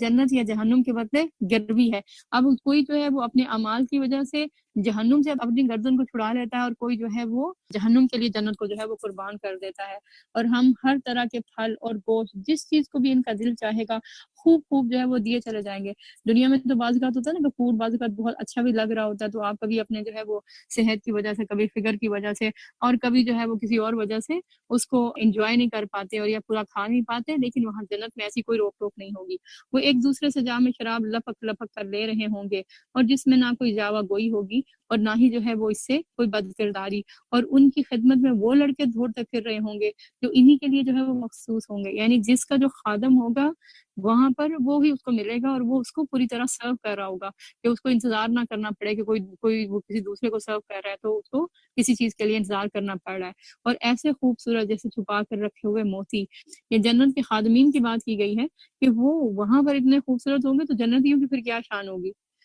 یہ لوگ آپس میں ایک دوسرے سے جو ہے وہ دنیا میں گزرے ہوئے حالات پوچھیں گے، یہ کہیں گے ہم پہلے اپنے گھر والوں میں ڈرتے ہوئے زندگی گزارا کرتے تھے، یعنی یہ نہیں کہ نیکی کرتے تھے اور پھر بے خوف ہو کر دوسروں کے اوپر چیختے چلاتے تھے اور خوب جو ہے وہ ان کو بھی ذلیل کرتے تھے، اور ان کو جو ہے اپنی نیکی اور پارسائی کے جو ہے وہ ان کو تانے دے دے کر اور ان کی جو ہے وہ خصوصیوں اور کم چوریوں کے تانے دے دے کر ان کو ان کی زندگیاں اور تنگ کرتے تھے، بلکہ اپنی نیکیوں کو اس طرح بچا بچا کر رکھتے تھے اور ڈرتے تھے کہ کہیں جو ہے وہ ضائع نہ ہو جائیں، ہمارے معاملات اور حالات ایسے خراب نہ ہو جائیں کہ جن کی وجہ سے ہمارے اعمال ضائع ہو جائیں۔ آخرکار اللہ نے ہم پر فضل فرمایا اور ہمیں جو ہے وہ جھلسا دینے والی ہوا کے عذاب سے بچا لیا، یعنی اسی وجہ سے، ان کے اس ڈر کی وجہ سے، جس طرح انہوں نے نیکیوں کی لک آفٹر کے اس کو بچایا اور برے اعمال سے ان کو ضائع نہیں کیا، تو پھر ان کی یہ جو ہے وہ قدردانی کی جائے گی کہ انہیں جہنم سے بچا لیا جائے گا۔ ہم پچھلی زندگی میں اسی سے دعائیں کرتے تھے۔ ان کی ایک اور خصوصیت یہ تھی کہ نیک اعمال کرنے کے باوجود اللہ کے سامنے عاجز اور اسی کے سامنے ہاتھ پھیلاتے رہے، اور وہ واقعی بڑا ہی محسن اور رحیم ہے۔ اس نے ہمارے ساتھ اپنی رحمت سے جو معاملہ کیا ہے وہ بہترین ہے۔ بس اے نبی صلی اللہ علیہ وسلم، تم نصیحت کیے جاؤ، اپنے رب کے فضل سے نہ تم کاہن ہو اور نہ ہی مجنون ہو، یعنی کفار کی ان باتوں سے جو آپ کو تکلیف پہنچتی تھی، تو اللہ تعالیٰ آپ کی دلجوئی کر رہے ہیں کہ آپ ایسے نہیں ہیں، آپ کا کام کیا ہے کہ بس آپ اپنے نبوت کے اس فرض کو سر انجام دیتے رہیں۔ کیا یہ لوگ کہتے ہیں کہ یہ شخص شاعر ہے جس کے حق میں ہم گردش ایام کا انتظار کر رہے ہیں؟ ایک الزام ان کا یہ بھی تھا کہ آپ شاعری کرتے ہیں، تو اللہ تعالیٰ ان سے کہتے ہیں ان سے کہو اچھا انتظار کرو، میں بھی تمہارے ساتھ انتظار کرتا ہوں۔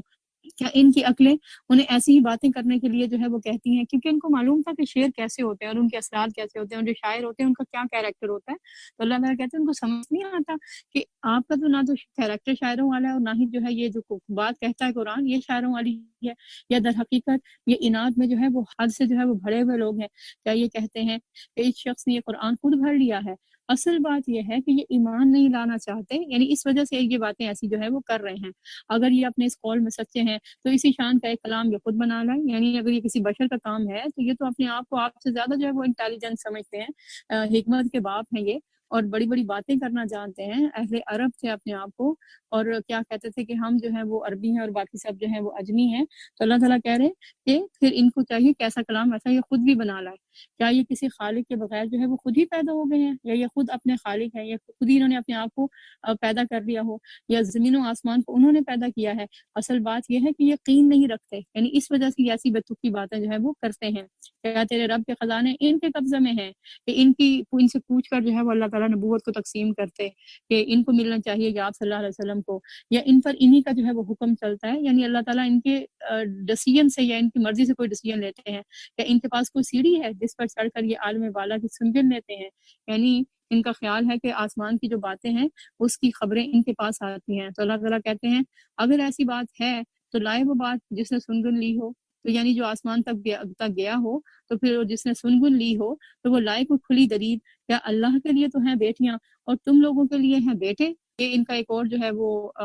جو ان کا ایک جاہلانہ عقیدہ تھا یا تصور تھا، اس کے اوپر اعتراض کیا جا رہا ہے۔ کیا تم ان سے کوئی اجر مانگتے ہو کہ یہ زبردستی پڑی ہوئی چٹی کے بوجھ تلے جو ہے وہ دبے چلے جا رہے ہیں؟ یعنی کہ ان کو آپ کہہ رہے ہیں کہ تم ایمان لاؤ گے تو پھر تمہیں ٹیکس دینا پڑے گا، تو اس کی وجہ سے یہ ایمان نہیں لا رہے۔ یا ان کے پاس غیب کے حقائق کا علم ہے کہ اس کی بنا پر یہ دکھ رہے ہوں، یعنی ان کو معلوم ہو کہ جو غیب ہے کیا کل ہونے والا ہے یا کیا ہوگا، تو یہ اس وجہ سے یہ ایسی باتیں کر رہے ہیں۔ کیا یہ کوئی چال چلنا چاہتے ہیں؟ اور اگر یہ بات ہے تو کفر کرنے والوں پر ان کی چال جو ہے وہ الٹی ہی پڑتی ہے، یعنی اللہ تعالیٰ ان کی چالوں کو کامیاب نہیں ہونے دیتا بلکہ الٹی ان کے لیے نقصان کا سبب بنتی ہے۔ کیا اللہ کے سوا یہ کوئی اور معبود رکھتے ہیں؟ اللہ پاک ہے اس شرک سے جو یہ لوگ کرتے ہیں، یعنی ایسی ساری باتوں سے اللہ تعالیٰ کی کبریائی، اس کی عظمت اور اس کے جو قدرت ہے اس کو کوئی فرق نہیں پڑتا۔ یہ لوگ آسمان کے ٹکڑے بھی گرتے ہوئے دیکھ لیں تو کہیں گے کہ یہ بادل ہیں جو عمرے چلے آ رہے ہیں، یعنی ان کی آنکھیں جو ہے وہ حقیقت کو نہیں پہنچ سکتی۔ بس اے نبی صلی اللہ علیہ وسلم انہیں ان کے حال پر چھوڑ دو، یعنی ان کے کہنوں پر معجزات، ایسے معجزات کا مطالبہ نہ کرو یہاں تک کہ یہ اپنے اس دن کو پہنچ جائیں جس کا ان سے جو ہے وہ وعدہ کیا جا رہا ہے، جس میں جو ہے یہ مار گرائے جائیں گے۔ یعنی اس دن جو ہے وہ پھر ان کے ساتھ کوئی اچھا سلوک نہیں ہوگا، جس دن نہ ان کی اپنی کوئی چال ہی ان کے کسی کام آئے گی، نہ ہی ان کو کوئی مدد ہی آئے گی، اور اس وقت کے آنے سے پہلے بھی ظالموں کے لیے ایک عذاب ہے، مگر ان میں سے اکثر لوگ جو ہے وہ جانتے نہیں ہیں۔ بعض اوقات انسان کے اوپر مصیبتیں اور پریشانیاں ایسی آتی بھی ہیں اگر، تو پھر بھی وہ اپنے آپ کو ٹھیک نہیں کرنا چاہتا۔ یہ اسی کی طرف اشارہ کیا گیا ہے کہ یہ سمجھتے نہیں کہ یہ پریشانیاں، مصیبتیں جن کے اوپر آئی ہیں یا ایسی بیماریاں، تو یہ اللہ کا عذاب ہے اور ان کی پکڑ ہے۔ اے نبی صلی اللہ علیہ وسلم، اپنے رب کا فیصلہ آنے تک صبر کرو، تم ہماری نگاہ میں ہو، یعنی صبر سے انتظار کرتے رہیں۔ ہم آپ کی پوری طرح جو ہے وہ لک آفٹر کر رہے ہیں، آپ کو سپورٹ کر رہے ہیں، آپ کو جو ہے وہ سیف گارڈ کیا جا رہا ہے۔ اور جب تم اٹھو کہاں سے؟ اپنے بیڈ سے، اپنی مجلسوں سے، اپنے کمروں سے، یا نماز کے لیے تو اپنے رب کی حمد کے ساتھ جو ہے وہ اس کی تسبیح کرو، رات کو بھی اس کی تسبیح کیا کرو،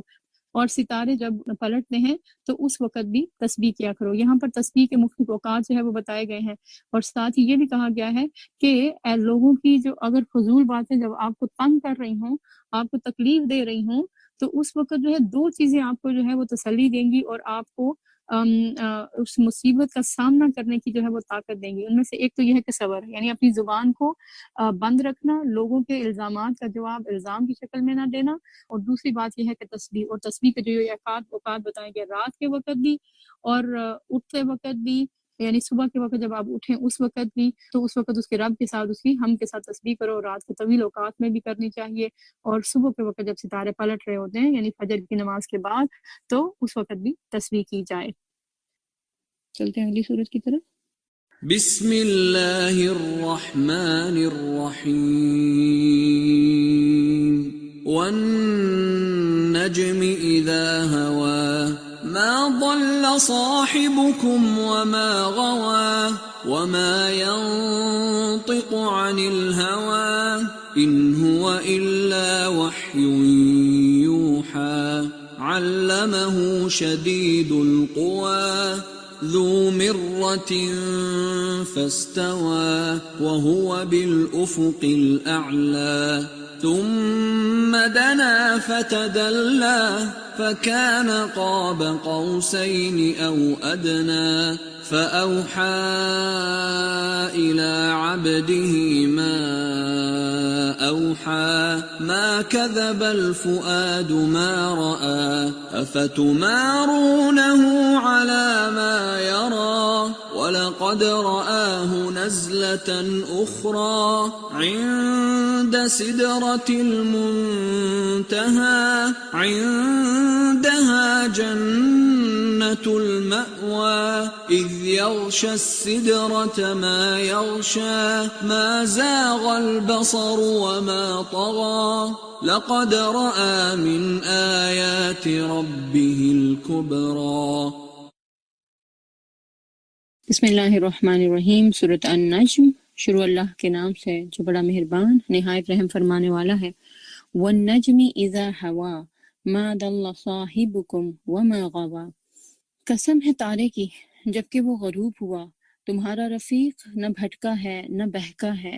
یہ رسول اللہ صلی اللہ علیہ وسلم کی تعریف جو ہے وہ اللہ تعالیٰ نے فرمائی ہے یہاں پر۔ والنجم اذا ہوا، تارے کی قسم ہے جبکہ وہ غروب ہوتا ہے، لیکن رسول اللہ صلی اللہ علیہ وسلم ایسا ستارہ ہے جو کہ ہماری نظروں سے تو اوجل ہیں، لیکن آج بھی وہ آسمان کے اوپر جو ہے وہ چمک رہے ہیں. جس طرح آپ کی تعلیمات جو ہے وہ روشن ہیں اور ان کی جو ہے وہ تعریف اللہ تعالیٰ نے یہاں پر فرما دی. تمہارا رفیق نہ بھٹکا ہے نہ بہکا ہے، لہٰذا آپ کی زندگی میں کوئی ایک لمحہ بھی ایسا نہیں ہے جو ہمارے لیے نمونے کے طور پر جو ہے وہ نہ ہو، جس کے بارے میں ہم یہ کہہ سکیں کہ نہیں یہاں پر جو تھے وہ آپ بچپن میں تھے تو لہٰذا آپ ایسے کر گئے، یہاں آپ جوانی میں تھے تو یہ ایسے ہو گیا، یا پھر یہ کہ آپ بڑھاپے کی وجہ سے یہ عمل نہ کر سکے تو اس وجہ سے جو ہے وہ ہمارے لیے یہ قابل عمل نہیں ہے. نہیں، بلکہ آپ صلی اللہ علیہ وسلم کی زندگی کا ایک ایک لمحہ جو احادیث کے اندر محفوظ ہے وہ ہمارے لیے مشعل راہ ہے. کیوں؟ کیونکہ اللہ تعالیٰ نے کہا ما ضل صاحبکم وما غوی. اسی لیے سلف صالحین میں امام مالک جو ہے وہ یہ کہا کرتے تھے آپ صلی اللہ علیہ وسلم کی قبر کی طرف اشارہ کر کے کہ دنیا میں اس صاحب قبر کے علاوہ کوئی شخص ایسا موجود نہیں ہے جس نے جو ہے وہ کوئی غلط بات نہ کی ہو. یعنی کہ آپ صلی اللہ علیہ وسلم کی ذات ہی صرف ایسی ہے جس کے منہ سے جو ہے وہ کبھی کچھ غلط نہیں نکلا اور جس کا عمل جو ہے وہ ہمارے لیے نمونے کے طور پر جو ہے وہ آخر تک موجود ہے. اللہ تعالیٰ یہاں پر کیا بتا رہے ہیں ہمیں کہ وَمَا يَنْطِقُ عَنِ الْهَوَىٰ، اور وہ اپنی خواہش نفس سے جو ہے وہ نہیں بولتا. یعنی جو کچھ جو ہے بولتا ہے وہ تو بس ایک وحی ہے جو اس پر جو ہے وہ نازل کی جاتی ہے. یعنی جو کام بھی آپ کرتے ہیں وہ اللہ کے حکم سے کرتے ہیں. جس طرح آپ صلی اللہ علیہ وسلم کے بارے میں بعض صحابہ جب لکھتے تھے تو کچھ لوگوں نے ان کو منع کیا کہ آپ نہ لکھا کریں کیونکہ آپ صلی اللہ علیہ وسلم جو ہے وہ کبھی ہنسی مذاق کر رہے ہوتے ہیں اور خوشی کی حالت میں ہوتے ہیں، کبھی جو ہے وہ اداس ہوتے ہیں. تو ان صحابی نے جا کے آپ صلی اللہ علیہ وسلم سے کہا کہ یہ لوگ مجھے اس طرح منع کرتے ہیں. تو آپ نے فرمایا کہ نہیں، اپنی زبان کی طرف آپ نے اشارہ کیا، اس کو ہاتھ سے پکڑا اور کہا کہ اس زبان سے حق کے علاوہ کچھ نہیں نکلتا، چاہے غم کی حالت ہے، چاہے خوشی کی حالت ہے، چاہے سیڈ ہوں میں، پھر بھی بات وہی نکلے گی جو اللہ کے حکم سے جو ہے وہ سچ ہوگی اور صحیح جو ہے وہ ہوگی. یہی بات جو ہے قرآن یہاں اس کی تصدیق کر رہا ہے. ان ہوا الا وحی یوحی، آپ وہی بات بولتے ہیں جو آپ پر جو ہے وہ وحی کی جاتی ہے. اپنی خواہش نفس سے جو ہے اس میں اضافہ نہیں کرتے، نہ ہی اس کے اندر کوئی کمی جو ہے وہ کر جاتے ہیں. اور پھر اس کے بعد اللہ تعالیٰ یہاں پر آپ صلی اللہ علیہ وسلم کی جو ہے وہ تعریف تھی، اس کے آگے جو ہے وہ تعریف کر رہے ہیں اس کی جبریل علیہ السلام کی جو پیغام آپ کی طرف جو ہے وہ لے کر آتے تھے. فرمایا علمہ شدید القویٰ، اس کو تعلیم دی ہے کس نے؟ زبردست قوت والے نے. اور یہ کون ہے؟ جبریل علیہ السلام. اور ان کی قوت کا جو ہے وہ کیا عالم ہے کہ انہوں نے جو ہے وہ اپنے پر کی ٹپ ماری تھی نا، کہ جو کہ زمزم کا کنواں جو اتنا گہرا تھا اس کے اندر سے جو ہے وہ پانی نکل آیا تھا. اور پھر اس کے بعد اللہ تعالیٰ آگے کیا ان کی مزید تعریف کر رہے ہیں جبریل علیہ السلام کہ جو بڑا ہی صاحب حکمت ہے وہ سامنے آن کھڑا ہوا. اب یہ جو پہلی وہی جب آئی ہے اس کے بعد جب آپ دوبارہ جو ہے وہ غار حرا گئے ہیں تو اس وقت کا منظر بیان کیا جا رہا ہے کہ وہ سامنے آن کھڑا ہوا، یعنی کہ جبریل علیہ السلام، جبکہ وہ بالائی افق پر تھا، اوپر کی طرف یعنی مشرقی سمت میں ان کا رخ تھا. پھر قریب آیا اور اوپر جو ہے وہ معلق ہو گیا، یہاں تک کہ 2 کمانوں کے برابر یا اس سے جو ہے وہ کچھ کم فاصلہ رہ گیا. تب اس نے اللہ کے بندے کو وحی پہنچائی، جو بھی وحی اسے پہنچانی تھی، یعنی جو اللہ کا حکم تھا اس نے ایز اٹ از اس کو اللہ کے نبی کو پہنچا دیا. نظر نے جو کچھ دیکھا،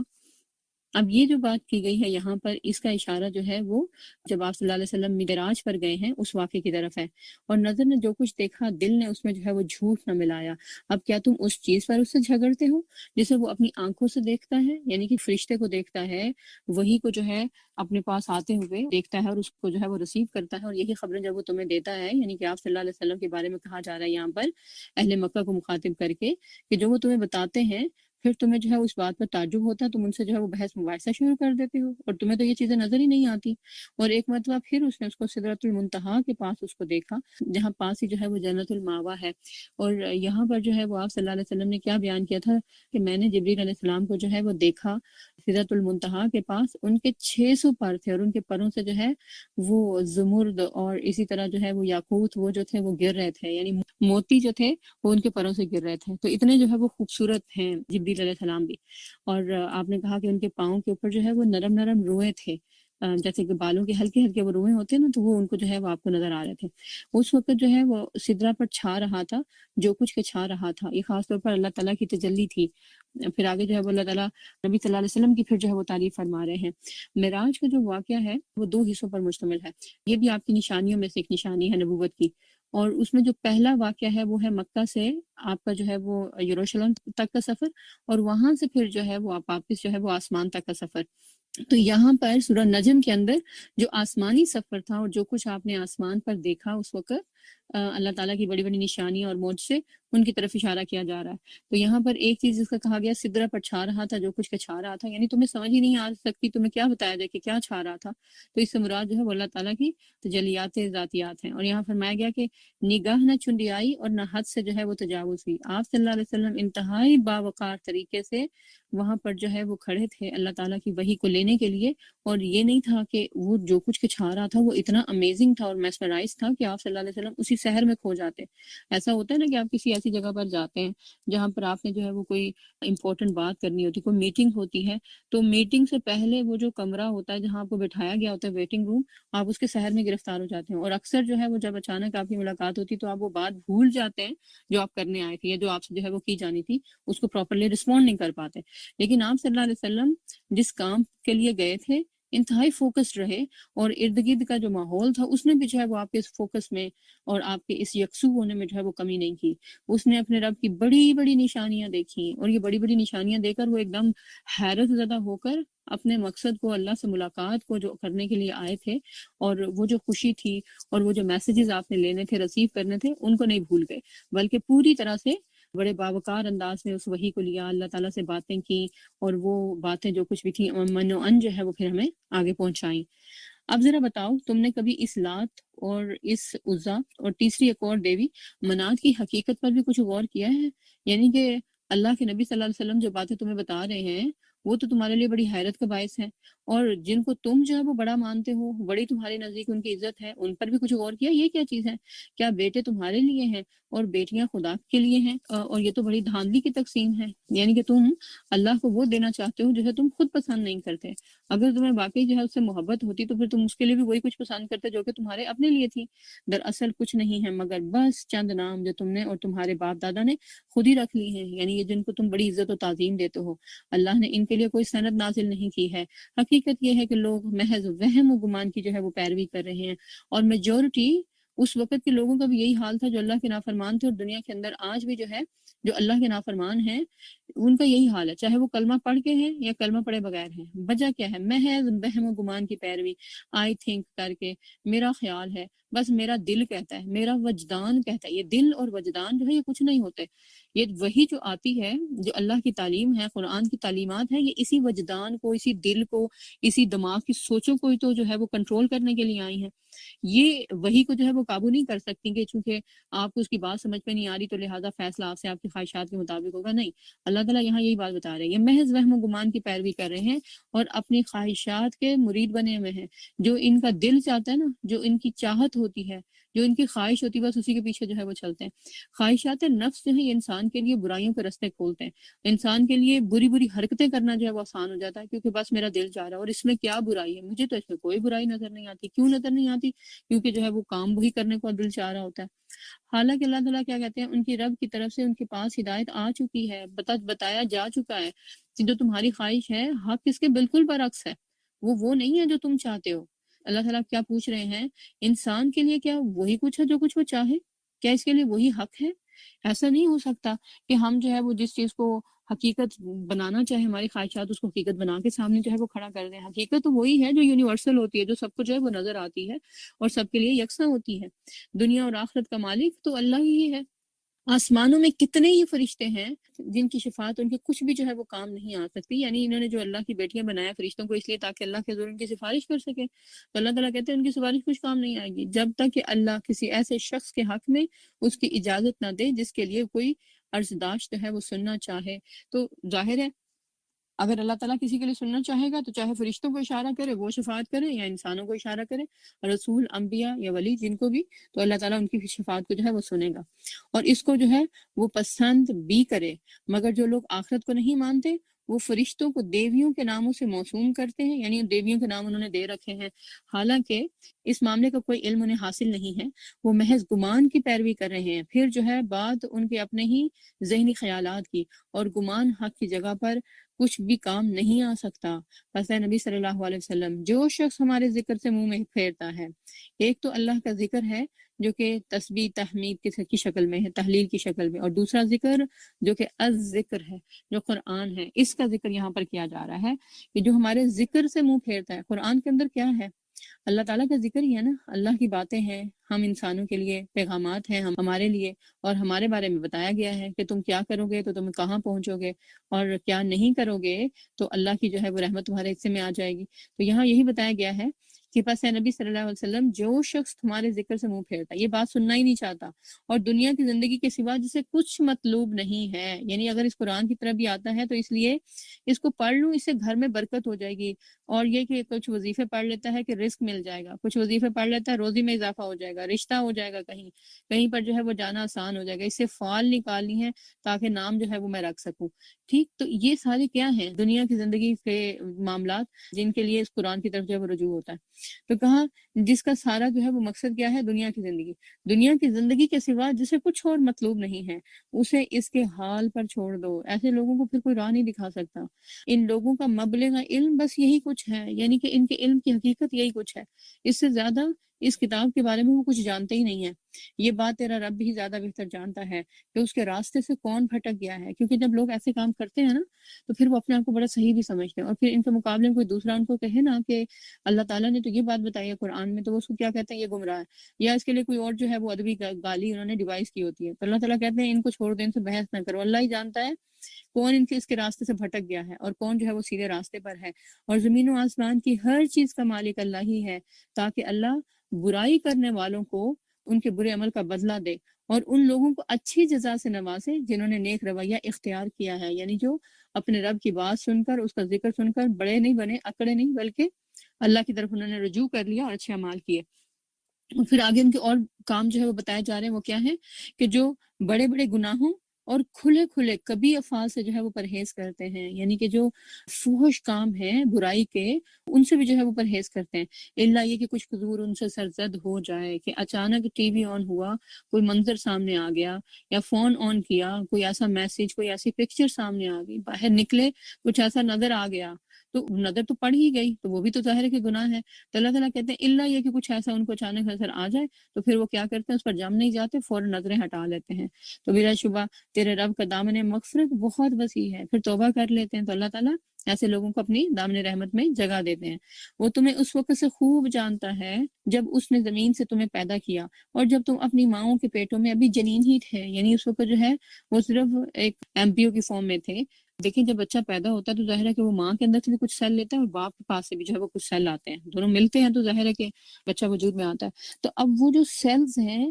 وہ کہاں ہیں، کس خوراک سے جو ہے وہ ماں کے پاس آ رہے ہیں اور کس خوراک سے باپ کے پاس آ رہے ہیں، یہ سب بھی جو ہے اتنی باریک چیزیں کسی بچے کے پیدا ہونے سے پہلے وہ بھی اللہ تعالیٰ کے علم میں ہوتی ہیں۔ اللہ کا علم اتنا وسیع ہے۔ بس اپنے نفسوں کی پاکی کے دعوے نہ کرو، اللہ تعالیٰ تو تمہیں وہاں سے جانتا ہے کہ تم کتنے کو پاک ہو، وہی بہتر جانتا ہے واقعی متقی کون ہے۔ تو لہٰذا کوئی شخص جو ہے نا وہ اپنے آپ کو اپنی جو ہے وہ چند نیکیاں گنوا کر بڑا جو ہے وہ پاکیزہ نہ سمجھے، اور اس کے مقابلے میں جو دوسرا ہے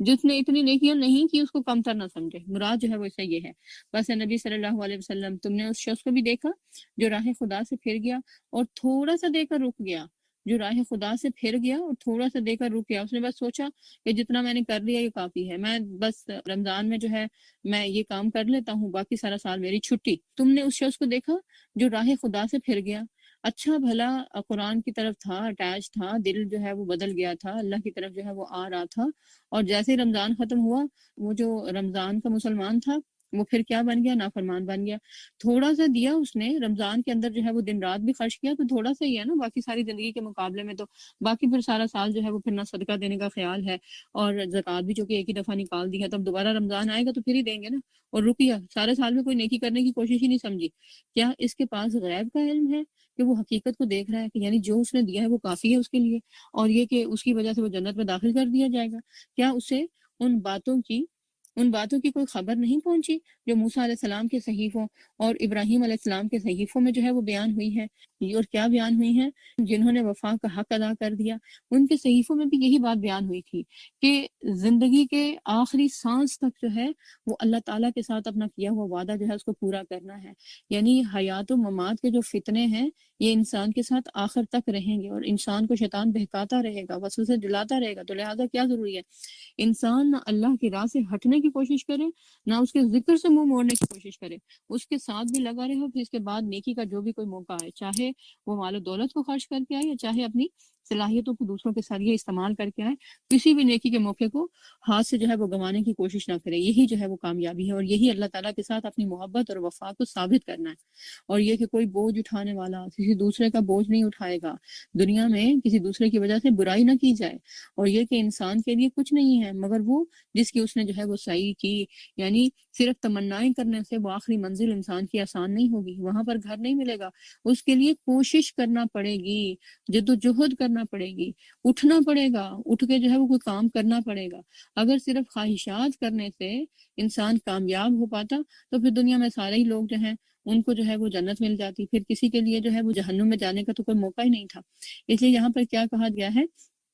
جو سعی کرتا ہے وہی جو ہے وہ کامیاب ٹھہرتا ہے. اور یہ کہ اس کی سعی جو ہے وہ انقریب دیکھی جائے گی. اب یہ بھی دیکھا جائے گا اس نے یہ جو کوشش کی تھی وہ کس لیے کی تھی، کیوں کی تھی. جیسے کہ ایک شہید کے بارے میں آتا ہے نا کہ اللہ تعالیٰ کے سامنے وہ آئے گا، اس کو بلایا جائے گا اور اللہ تعالیٰ سے کہیں گے کہ یہ جو تم شہید ہوئے اور تم نے یہ جو جہاد کیا اللہ کی راہ میں، اس کی امانت ادا کرو. وہ کہے گا کہ اے رب میں اس کی امانت جو ہے وہ کیسے ادا کروں، مجھے نہیں پتا کہ وہ کہاں ہے. اللہ تعالیٰ اس کو جو ہے وہ حکم دیں گے اس کے بارے میں کہ اس کو ہاویہ میں لے جاؤ. اب ہاویہ جو ہے وہ جہنم کا سب سے گہرا جو ہے وہ مقام ہے،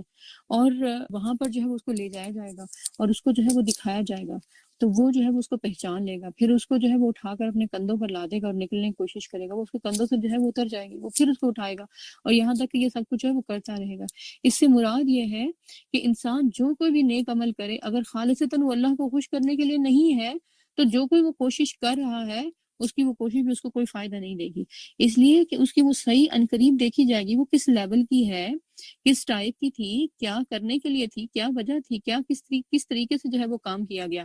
کام کا اچھا ہونا، اللہ کے حکم کے مطابق ہونا، نیکی کا اللہ کے حکم کے مطابق ہونا، پھر اس کا اس طریقہ کار کے مطابق ہونا جو رسول اللہ صلی اللہ علیہ وسلم نے جو ہے وہ تفویض کیا، پھر اللہ کی خوشی کے لیے ہونا. یہی جو ہے وہ صحیح انسان کی اس کو آخرت میں کامیاب کرائے گی اور اس کی پوری جزا جو ہے پھر اسے دی جائے گی. یعنی اگر اچھی جزا ہوگی تو وہ جو ہے وہ جنت میں چلا جائے گا، اور اگر جزا ہی جو ہے وہ بری ہے اس کی، یعنی کہ طریقہ کار ٹھیک نہیں، اللہ کے حکم کے مطابق نہیں، یعنی کہ نیکی اپنی طریقے سے ڈیوائز کی ہوئی تھی اور نیت اللہ کے لیے نہیں، تو پھر یہ نیکی بیکار ہوگی، اس کا اجر ہی کچھ نہیں ملے گا. اور یہ کہ آخر کار پہنچنا تیرے رب ہی کے پاس ہے. لہٰذا انسان جب کوئی صحیح کرے، جب کوئی نیکیاں کرے، جانا چونکہ اس کے پاس ہے، اجر بھی اسی سے پانے کی توقع رکھنی چاہیے. اور یہ کہ اسی نے ہنسایا اور اسی نے رلایا. دنیا کے اندر انسان کو جو خوشیاں ملتی ہیں وہ اللہ کی طرف سے پہنچتی ہیں اس کو، اور جو وہ روتا ہے تو وہ بھی کیا اللہ تعالیٰ ہی اس کے لیے ایسے حالات جو ہے سازگار بناتے ہیں. لیکن کوئی انسان دنیا میں نا برے حالات میں پھنسنا نہیں چاہتا اور ہنسنا ہی چاہتا ہے، ٹھیک ہے، خوشی میں ہی رہنا چاہتا ہے، آسانیاں چاہتا ہے. رونا کسی کو بھی پسند نہیں، نہ اپنے لیے نہ دوسروں کے لیے. لیکن اس کے باوجود انسان جو ہے وہ کیوں جو ہے وہ ہر وقت ہنس نہیں پاتا، ہر وقت آسانیاں اس کی قسمت میں نہیں آ پاتی؟ کیونکہ اللہ تعالیٰ نے یہ زندگی کا سرکل بنایا ہے، اور اسی سرکل میں، اسی ہنسنے میں، اسی آسانیوں میں، انہی خوشیوں میں، اور اسی طرح انہی غموں میں، انہی آنسوؤں میں، اور انہی جو ہے وہ تنگیوں میں جو ہے اس کی آزمائش ہے. تو یہ جو حالات انسان کے اوپر آتے ہیں، وہ اگر انسان یہ سمجھ لے نا اسی کی طرف سے ہیں، تو پھر وہ اس میں جو ہے وہ سوچتا ہے کہ یہ جو طریقہ کار اس نے میرے لیے منتخب کیا، پھر میں اس کو بھی اڈاپٹ کروں.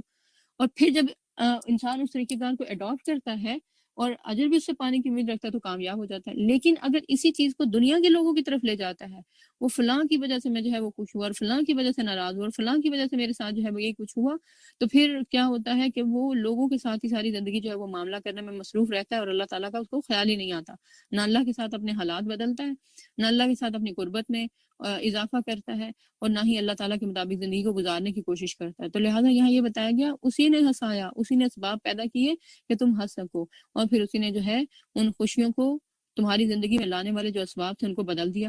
تو اسی لیے توجہ اسی کی طرف رہے، اور یہ کہ اسی نے موت دی، اور اسی نے جو ہے وہ زندگی بخشی، اور یہ کہ اسی نے جو ہے وہ نر اور مادہ کا جوڑا پیدا کیا ایک بوند سے جب کہ وہ ٹپکائی جاتی ہے، یعنی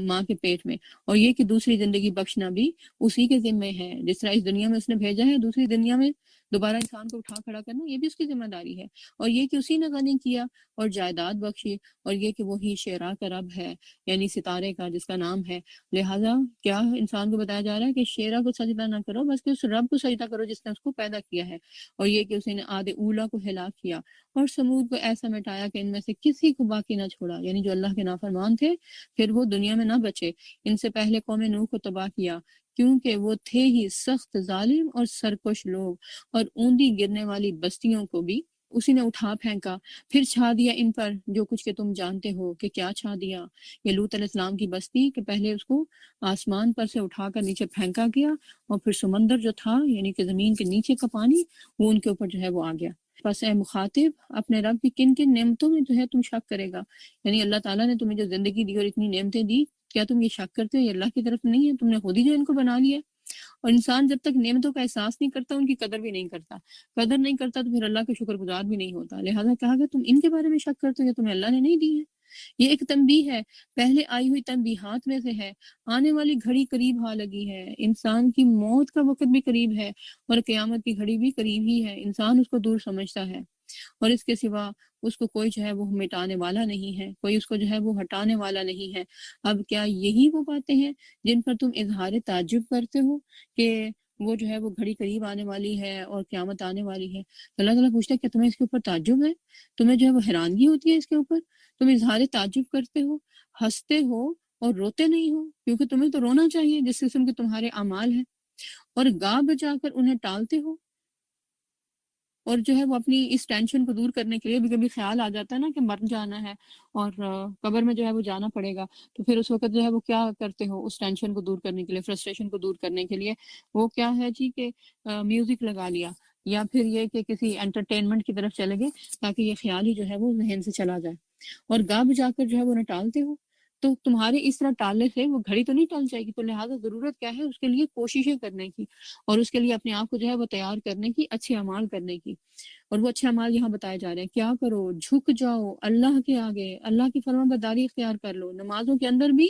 اور پھر اس کے ساتھ ساتھ جو ہے وہ نمازوں کے بعد باقی عام زندگی میں بھی، اور اسی کی جو ہے وہ بندگی بجا لو، یعنی اسی کی جو ہے وہ فرمان برداری اختیار کر لو۔ یہی جو ہے وہ انسان کے لیے حقیقی معنوں میں دنیا اور آخرت میں جو ہے وہ کامیابی کا رستہ ہے، ورنہ اگر کوئی انسان اکڑ جائے تو پھر دنیا اور آخرت دونوں میں اس کے لیے رسوائی ہی رسوائی ہے۔ چلتے ہیں اگلی صورت کی طرف۔ بسم اللہ الرحمن الرحیم اقتربت الساعة وانشق القمر وَإِن يَرَوْا آيَةً يُعْرِضُوا وَيَقُولُوا سِحْرٌ مُسْتَمِرٌّ وَكَذَّبُوا وَاتَّبَعُوا أَهْوَاءَهُمْ وَكُلُّ أَمْرٍ مُسْتَقِرٌّ وَلَقَدْ جَاءَهُم مِّنَ الْأَنبَاءِ مَا فِيهِ مُزْدَجَرٌ حِكْمَةٌ بَالِغَةٌ فَمَا تُغْنِ النُّذُرُ فَتَوَلَّ عَنْهُمْ يَوْمَ يَدْعُ الدَّاعِ إِلَى شَيْءٍ نُكُرٍ خُشَّ عَنْ أَبْصَارُهُمْ يَخْرُجُونَ مِنَ الْأَجْدَاثِ كَأَنَّهُمْ جَرَادٌ مُنتَشِرٌ مُهْطِعِينَ إِلَى الدَّاعِ يَقُولُ الْكَافِرُونَ هَذَا يَوْمٌ عَسِرٌ كَذَّبَتْ قَبْلَهُمْ قَوْمُ نُوحٍ فَكَذَّبُوا عَبْدَنَا وَقَالُوا مَجْنُونٌ وَازْدُجِرَ فَدَعَا رَبَّهُ أَنِّي مَغْلُوبٌ فَانتَصِرْ۔ بسم اللہ الرحمن الرحیم، شروع اللہ کے نام سے جو بڑا مہربان نہایت رحم فرمانے والا ہے۔ قیامت کی گھڑی قریب آ گئی اور چاند پھٹ گیا، مگر ان لوگوں کا حال یہ ہے کہ خواہ کوئی نشانی دیکھ لیں ایمان لا کر نہیں دیتے۔ یہ آپ صلی اللہ علیہ وسلم کا ایک معجزہ تھا کہ جب آپ نے چاند کی طرف اشارہ کیا تو وہ دو ٹکڑوں میں جو ہے وہ بٹ گیا، ایک طرف چلا گیا، ایک دوسری طرف، اور پھر اس کے بعد جو ہے وہ دوبارہ آ کر مل گیا۔ تو ظاہر ہے کہ آپ صلی اللہ علیہ وسلم کا آنا بھی قیامت کی نشانیوں میں سے جو ہے وہ ایک نشانی ہے۔ تو اللہ تعالیٰ یہاں پر جو ہے وہ کیا بتا رہے ہیں کہ کوئی بھی نشانی دیکھ لیں یا اسے منہ موڑ جاتے ہیں، ایمان لا کر جو ہے وہ نہیں دیتے، اور کہتے ہیں کہ یہ تو چلتا ہوا جادو ہے، یعنی ہماری آنکھوں پر جو ہے وہ کسی نے جادو کر دیا ہے۔ انہوں نے اس کو بھی جھٹلا دیا، پہلے نشانی مانگی، جب اللہ نے دکھائی آپ صلی اللہ علیہ وسلم کے ذریعے سے تو اس کو تسلیم نہ کیا، اور اپنی خواہشات نفس ہی کی پیروی کی، جب دل ماننا نہ چاہا تو کہا ہم نہیں مانتے، اور ہر معاملے کو آخرکار ایک انجام پر پہنچ کر رہنا ہے. یعنی تمہاری یہ جو اس قسم کی ہٹ درمیاں ہیں یہ ہمیشہ ایسے نہیں رہیں گی. ہر معاملے کو آخرکار ایک انجام پر پہنچنا ہے. ہم دنیا میں دیکھتے ہیں جو کوئی بھی کام ہم شروع کرتے ہیں تو وہ وہیں پر تو نہیں رہ جاتا نا. مطلب فار ایگزامپل آپ شاپنگ کر کے آتے ہیں اور جو مسالہ جات خرید کر لاتے ہیں، کھانے پینے کی چیزیں خرید کر لاتے ہیں، پھر لا کر ان کو جو ہے وہ کٹنگ کرتے ہیں، پھر ان کو جو ہے وہ بناتے ہیں، پھر کھاتے ہیں، پھر پیتے ہیں، پھر ہر معاملہ ایک سے جو ہے وہ دوسری طرف جو ہے وہ پہنچتا جاتا ہے. اپنے انجام کو وہ پہنچ جاتا ہے. جب وہ کھانا جو ہے وہ کھا لیتے ہیں پھر اس کے بعد وہ جو ہے وہ باہر نکل آتا ہے. تو اسی طرح ابن آدم کا کھانا جیسے اللہ کے نبی نے کہا مثال بنایا گیا ہے. تو اسی طرح زندگی کا جیسے ہر معاملہ اپنے انجام کو پہنچ رہا ہے تو یہ زندگی بھی اپنے انجام کو پہنچ کر رہے گی.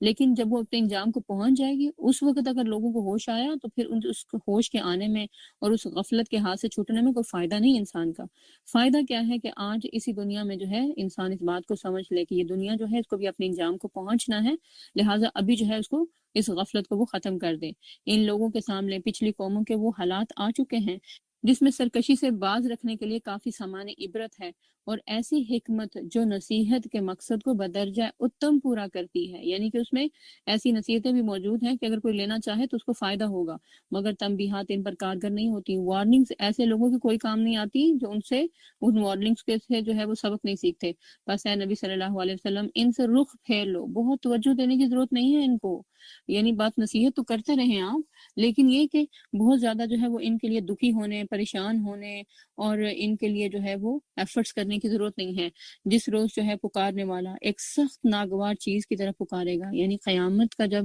سور پھونکا جائے گا تو وہ کوئی جو ہے وہ اتنا اچھی ساؤنڈ نہیں ہوگی کہ سننے والوں کو اچھی لگے، بلکہ انتہائی ناگوار ہوگی. لوگ سہمی ہوئی نگاہوں کے ساتھ اپنی قبروں سے اس طرح نکلیں گے گویا کہ وہ بکھری ہوئی ٹڈیاں ہیں. یعنی اچھل اچھل کر جو ہے وہ قبروں سے باہر آ رہے ہوں گے، پکارنے والے کی طرف دوڑے جا رہے ہوں گے. جدھر سے آواز آ رہی ہوگی آٹومیٹیکلی پاؤں ادھر ہی اٹھ رہے ہوں گے. اور وہ منکرین جو دنیا میں اس کا انکار کرتے تھے اس وقت کہیں گے یہ دن تو بڑا ہی کٹھن ہے، یعنی بڑا ہی مشکل دن ہے جو سامنے آ گیا ہے جس کی طرف ان کو بلایا جا رہا ہے. ان سے پہلے نوح علیہ السلام کی قوم جھٹلا چکی ہے، انہوں نے ہمارے بندے کو جھوٹا قرار دیا. اللہ کا بندہ جو سچا تھا اللہ کے ہاں، اتنا معزز تھا. سارے انبیاء ہی اللہ کے ہاں جو ہے وہ معزز اور بڑے اونچے مقام کے ہوتے ہیں. وہ اللہ کی خاطر اس طرح سے جو ہے وہ جھٹلایا گیا، جھوٹا بھی کہا اس کو لوگوں نے، اور یہ بھی کہا یہ دیوانہ ہے، اور وہ بری طرح جھڑکا گیا. لوگوں نے اس کو ابیوز بھی کیا، فزیکلی بھی اور یہ کہ زبانی کلامی بھی. ان کو ڈانٹا لوگوں نے، ان کی انسلٹ کی، ان کی عزت نہ کی، اور آخرکار اس نے اپنے رب کو پکارا کہ میں مغلوب ہو چکا ہوں. یعنی انبیاء نے تو اللہ سے محبت کے دعووں کو اس طرح سچا ثابت کیا اور اللہ کے دین کے لیے کیا کیا قربانیاں جو ہے وہ انہوں نے نہیں دی. تو کیا ہم اس کتاب کے لیے اور یہ جو تعلیمات ہمارے پاس آئی ہیں اللہ تعالیٰ کی اس کلام کے لیے جس کے لیے ہمیں امین بنایا گیا ہے ایز اے امت مسلمہ، ہم کیا قربانی دینے کو کوئی تیار ہیں؟ کیا ہم میں سے کسی کے اندر ایسا حوصلہ ہے کہ ہم جو ہے وہ اللہ کی کلام کی خاطر، اس کی کتاب کی خاطر، اس کی تعلیمات کی خاطر لوگوں سے جو ہے وہ چھوٹی موٹی تھوڑی بہت جو ہے وہ باتیں ہی سن لیں؟ ہمیں تو انبیاء کی طرح کوئی مارے گا نہیں، زیادہ سے زیادہ یہی کہہ دے گا نا کہ ٹھیک ہے میں نہیں سن رہا، مجھے اس بات پر جو ہے وہ نہیں سننا، مجھے مزید نہیں سننی یہ بات. تو ہم جو ہے وہ اتنی سی بات بھی جو ہے وہ نہیں سننا چاہتے، اور کہتے ہیں جب میں کہوں نا کسی کو تو وہ فوراً میری بات سن لے، اور مجھے جو ہے وہ آگے سے نہ کوئی بات سننے کو ملے نہ ہی جو ہے وہ نہ سننے کو ملے. تو اصل میں انبیاء کے ان طریقہ کار میں اللہ تعالیٰ ہمیں کیا بات سمجھاتے ہیں کہ اگر انہوں نے اللہ سے اپنی محبت کے دعوے کو سچا کیا تو ہمیں بھی محبت کے دعوے کو سچا کرنے کے لیے بہرحال اس کی کتاب کو اٹھا کے لوگوں تک تو لے جانا ہی پڑے گا، اور پھر اس کے بعد بدلے میں یہ باتیں بھی سننا پڑیں گی.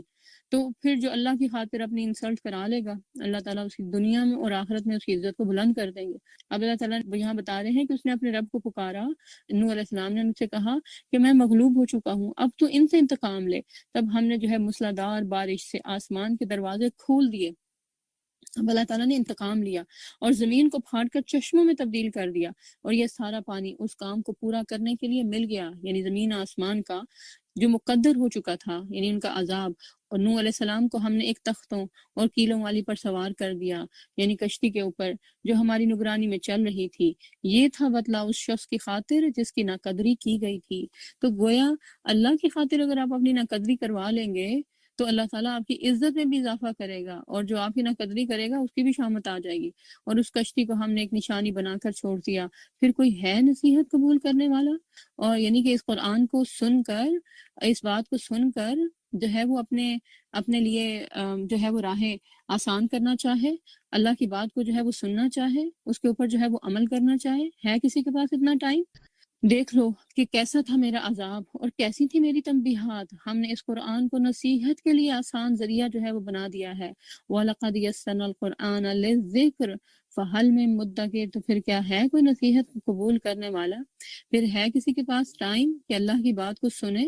اور سن کر جو ہے اس کو سمجھے، اور سمجھنے کے بعد اس کو اپنی زندگی میں جو ہے وہ لے کر آئے اور عمل کرے؟ اور کشیری کہتے ہیں کہ جو اللہ کی باتوں کو سمجھنا ہے نا، اس کی بھی اللہ تعالیٰ نے مختلف اقسام بنائی ہیں۔ بعض لوگوں کے لیے یہ قرآن جو ہے وہ زبان کے اوپر سہل ہو جاتا ہے، آسان ہو جاتا ہے، وہ اس قرآن کو پڑھتے جاتے ہیں، جیسے حافظ ہوتے ہیں، کیسے 15 منٹ میں 20 منٹ میں پورا ایک سپارہ ختم کر دیتے ہیں، آدھے گھنٹے میں ہم۔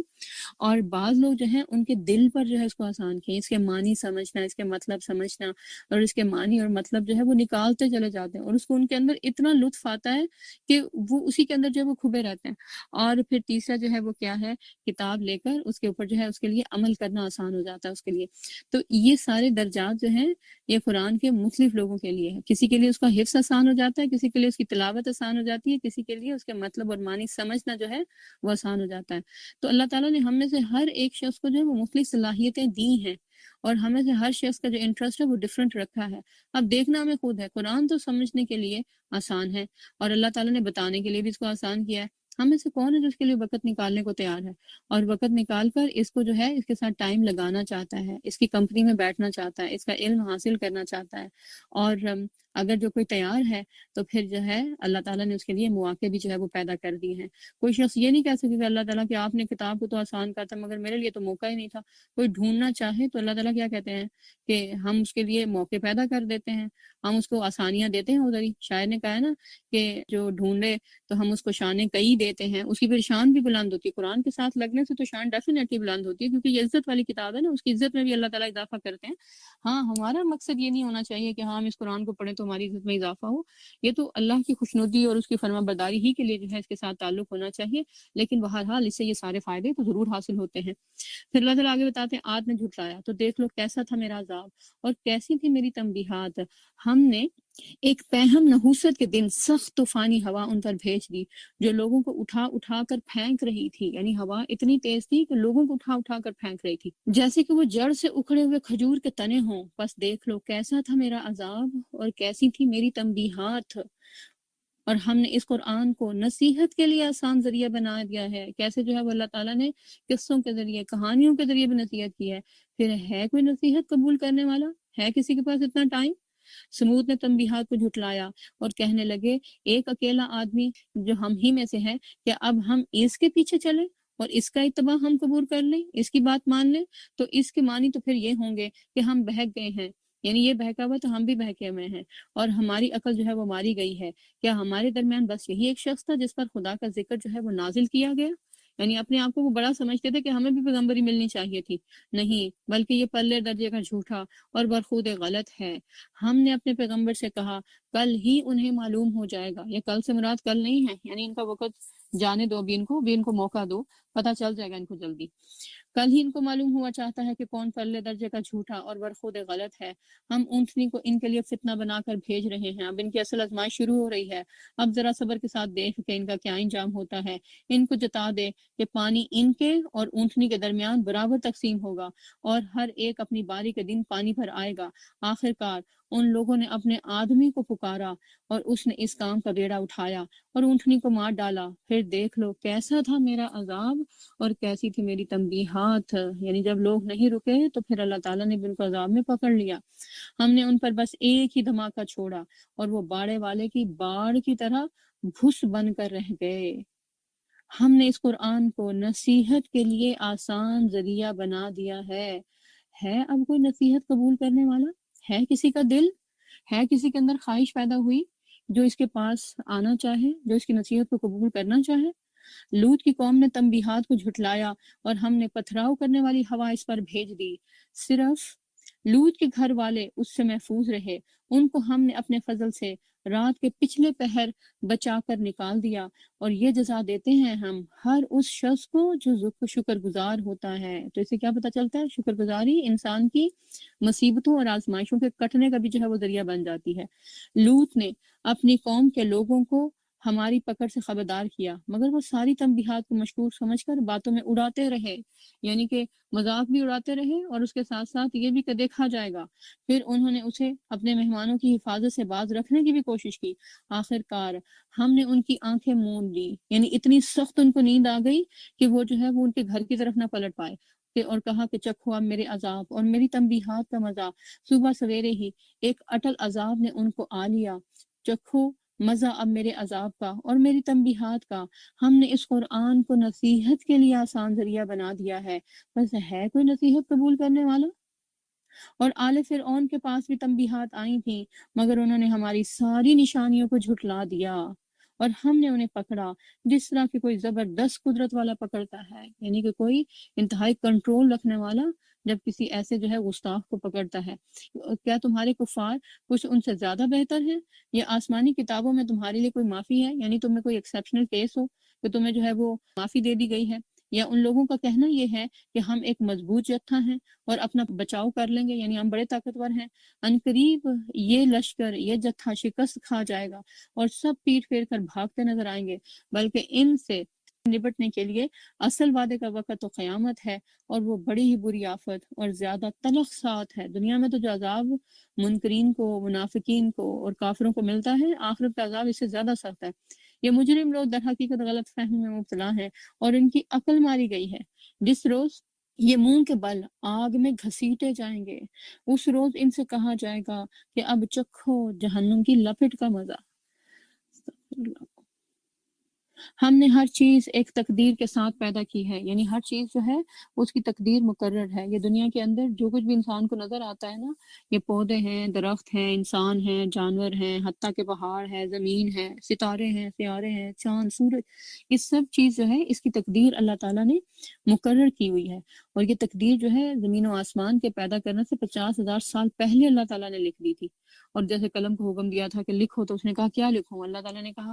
کہ جو کچھ ظاہر کہ جو حکم دیا اس نے پھر جو ہے وہ سب جو ہے اس کو لکھ دیا۔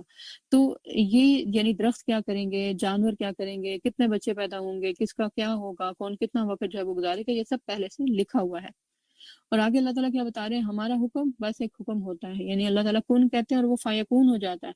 اور وہ پلک چھپکاتے میں عمل میں آ جاتا ہے۔ تم جیسے بہت سو کو ہم ہلاک کر چکے ہیں، پھر ہے کوئی نصیحت قبول کرنے والا؟ جو کچھ انہوں نے کیا ہے وہ سب دفتروں میں درج ہے، یعنی ہر بات تو اللہ تعالیٰ نے کھول کھول کر بتا دی ہے۔ تقدیر کا معاملہ ہو، تدبیر کے معاملات ہوں، قصے کہانیاں ہوں، انسان کی جنت کے معاملات، دوزخ کے معاملات، سب کچھ اللہ تعالیٰ کہتے ہیں دفتروں میں درج بھی ہے، بتا بھی دیا ہے۔ پھر ہے کوئی اس نصیحت کو قبول کرنے والا؟ جو کچھ انہوں نے کیا ہے وہ سب دفتروں میں درج ہے، یعنی انسان کے نامہ اعمال میں بھی درج ہے سب چیزیں۔ ہر چھوٹی بڑی بات جو ہے وہ لکھی ہوئی موجود ہے۔ اللہ کا براہ راست علم بھی ہے اور فرشتوں نے جو ہے اس کو لکھ بھی رکھا ہے۔ نافرمانی سے پرہیز کرنے والے یقیناً باغوں اور نہروں میں ہوں گے، سچی عزت کی جگہ پر ہوں گے، بڑے ہی ذی اقتدار بادشاہ کے قریب ہوں گے۔ لہٰذا انسان کو اس مقام کو پانے کے لیے کیا کرنا چاہیے؟ پھر قرآن کی نصیحتوں کی طرف جو ہے وہ توجہ دینا، اور اس کے لیے جو ہے وہ ٹائم نکالنا۔ وآخر دعوانا ان الحمد للہ رب العالمین۔ سبحانک اللہم وبحمدک، نشہد ان لا الہ الا انت، نستغفرک ونتوب الیک۔ السلام علیکم ورحمۃ اللہ وبرکاتہ۔